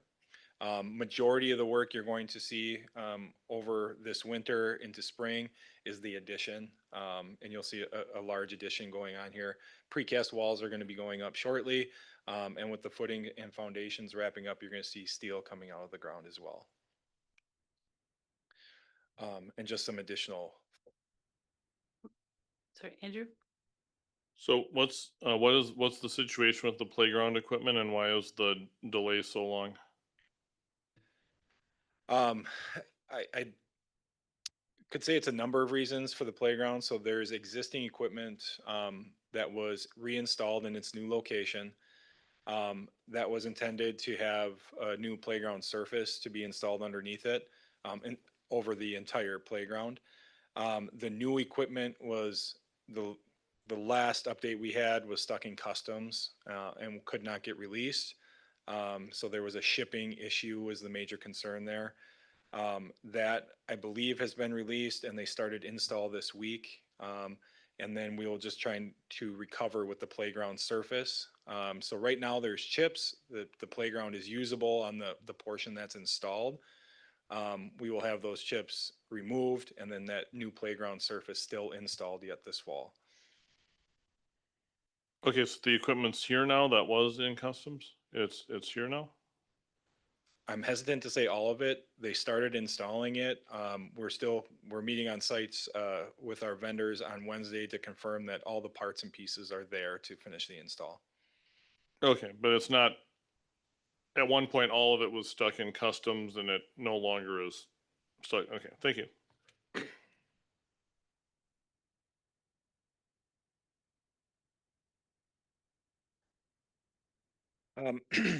And then I'll address, there's a few more pieces of the schedule coming up on in the next couple slides, but those are kind of the projects that you'll see the most progress on to date. And then a brief update on kind of where we stand and progress we have made overall with the 24 referendum. As you can see, the majority of this was very front-end loaded, which is very valuable to us as a district. It was a big lift, but I think we're going to see with price increases and things like that, this is going to be very valuable to us and get the most out of these referendum dollars. So you can see 63% of the referendum has already been designed, and 57% has been bid out and contracts have been let. And then as far as a budget update, this reflects the actual work that has taken place. So that's 17%. The inflation and contingency dollars, you'll see it's a little heavier on the front end because of how much we let. That's a number of reasons, whether that's scope, whether that's true inflationary costs, or just some proactive kind of contingency things where we're holding contingencies for things we might get back, but we're going to allocate those dollars up front to make sure that we're covered and we don't have any surprises later in the project. So still a healthy contingency left of where we sit today with the amount of contracts let. And then kind of final schedule update. Chapel, you see here, Chapel was bid and awarded. If you drive by that site, you'll see fencing up. You'll see grading has started for some of the temporary pieces. You'll start seeing grading and excavation for our footings and foundations here in the coming days and weeks. That will accelerate very rapidly. They're going to be doing 3 of the 4 additions this winter and to get that ready, all in a push to be ready for the 26-27 school year. Beaumont, we're doing very well schedule-wise, that 95% designed. We're looking to bid that project in November. Lincoln, we've had some discussions on that, verifying scope of that one, and design should be shortly behind that of Beaumont.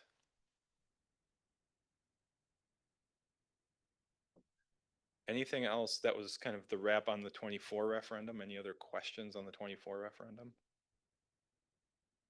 Andrew? No, mine's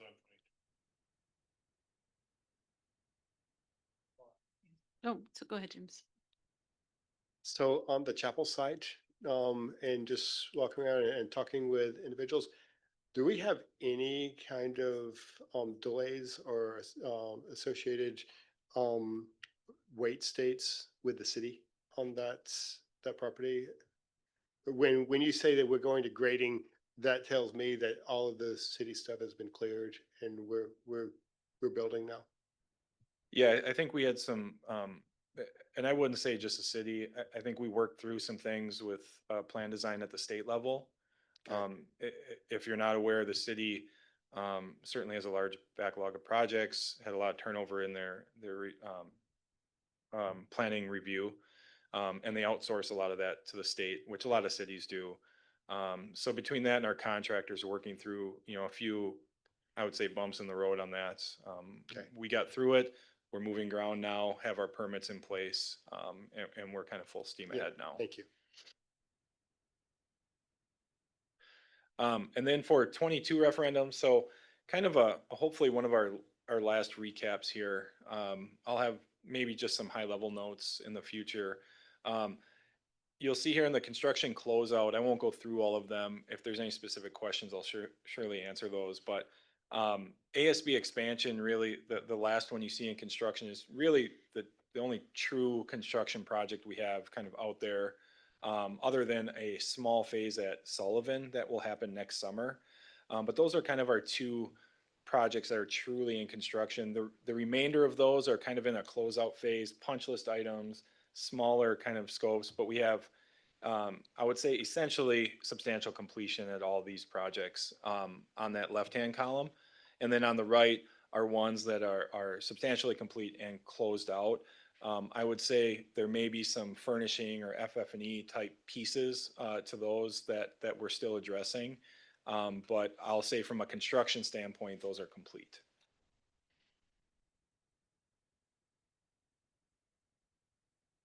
Andrew? So what's the timeline on Sullivan HVAC? I was there on the first day and it's very hot. The chiller will be operational this week. So that's all the HVAC. We were still moving air in there. We had occupancy to the air requirements. But as far as air conditioning, that was scheduled for this week to be startup, and we should have air conditioning. And then obviously we'll have heat come the heating season. And is that when it was supposed to happen, or did someone get behind? As I think everyone knows, that was a very difficult project. I don't think, I would say a number of factors may have caused that to happen. I think to have that chiller start up about a week late, I think is reasonable within the scope. The contractors certainly did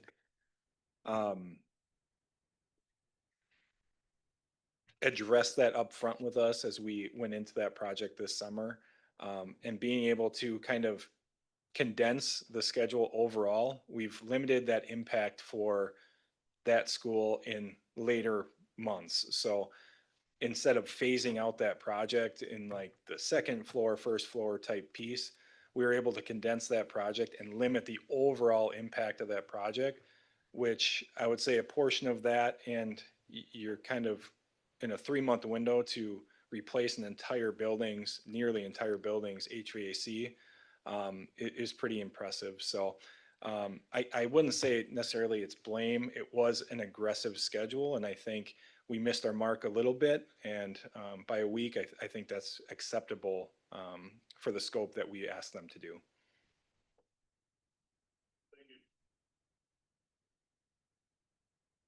Is that your report? Or anybody? Go ahead, Lynn. I just want to thank you, Kale, for you used the word aggressive, and I just feel like every time you come in here, you are demonstrating aggressive work with, you take the money that the taxpayers have given us and you're making it happen. I really appreciate it. Anybody else? All right. Thank you, Kale. Thank you, Laura. And with that, concludes our agenda for the work session. I would entertain a motion to, well, actually, no, I apologize. Lynn, would you please read the motion to adjourn into closed session? I move that the board convene into closed session pursuant to Wisconsin statute 19.85, section 1E, deliberating or negotiating the purchasing of public properties, the investing of public funds, or conducting other specified public business whenever competitive or bargaining reasons require a closed session, more specifically to wit, negotiating with third parties regarding the potential acquisition and divestment of real property, Keller Elementary, and negotiation strategy for collective bargaining agreements between the district and collective bargaining units, and Wisconsin statute 19.85, section 1G, conferring with legal counsel for the governmental body who is rendering oral or written advice concerning strategy to be adopted by the body with respect to litigation in which it is or is likely to become involved, more specifically to wit, potential litigation matters regarding the district. Second. Yeah, I will read it. Just a second.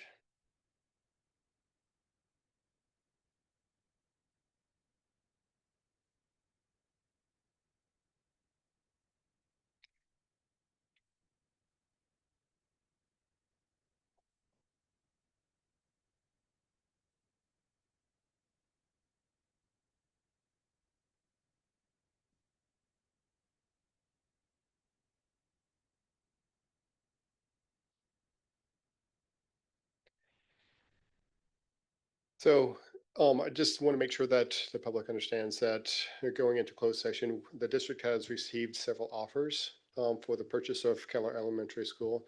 The board will discuss what, if any, response it may make to these offers as it continues to negotiate sales of these properties. Good. All right. Let's take a vote to go into closed session.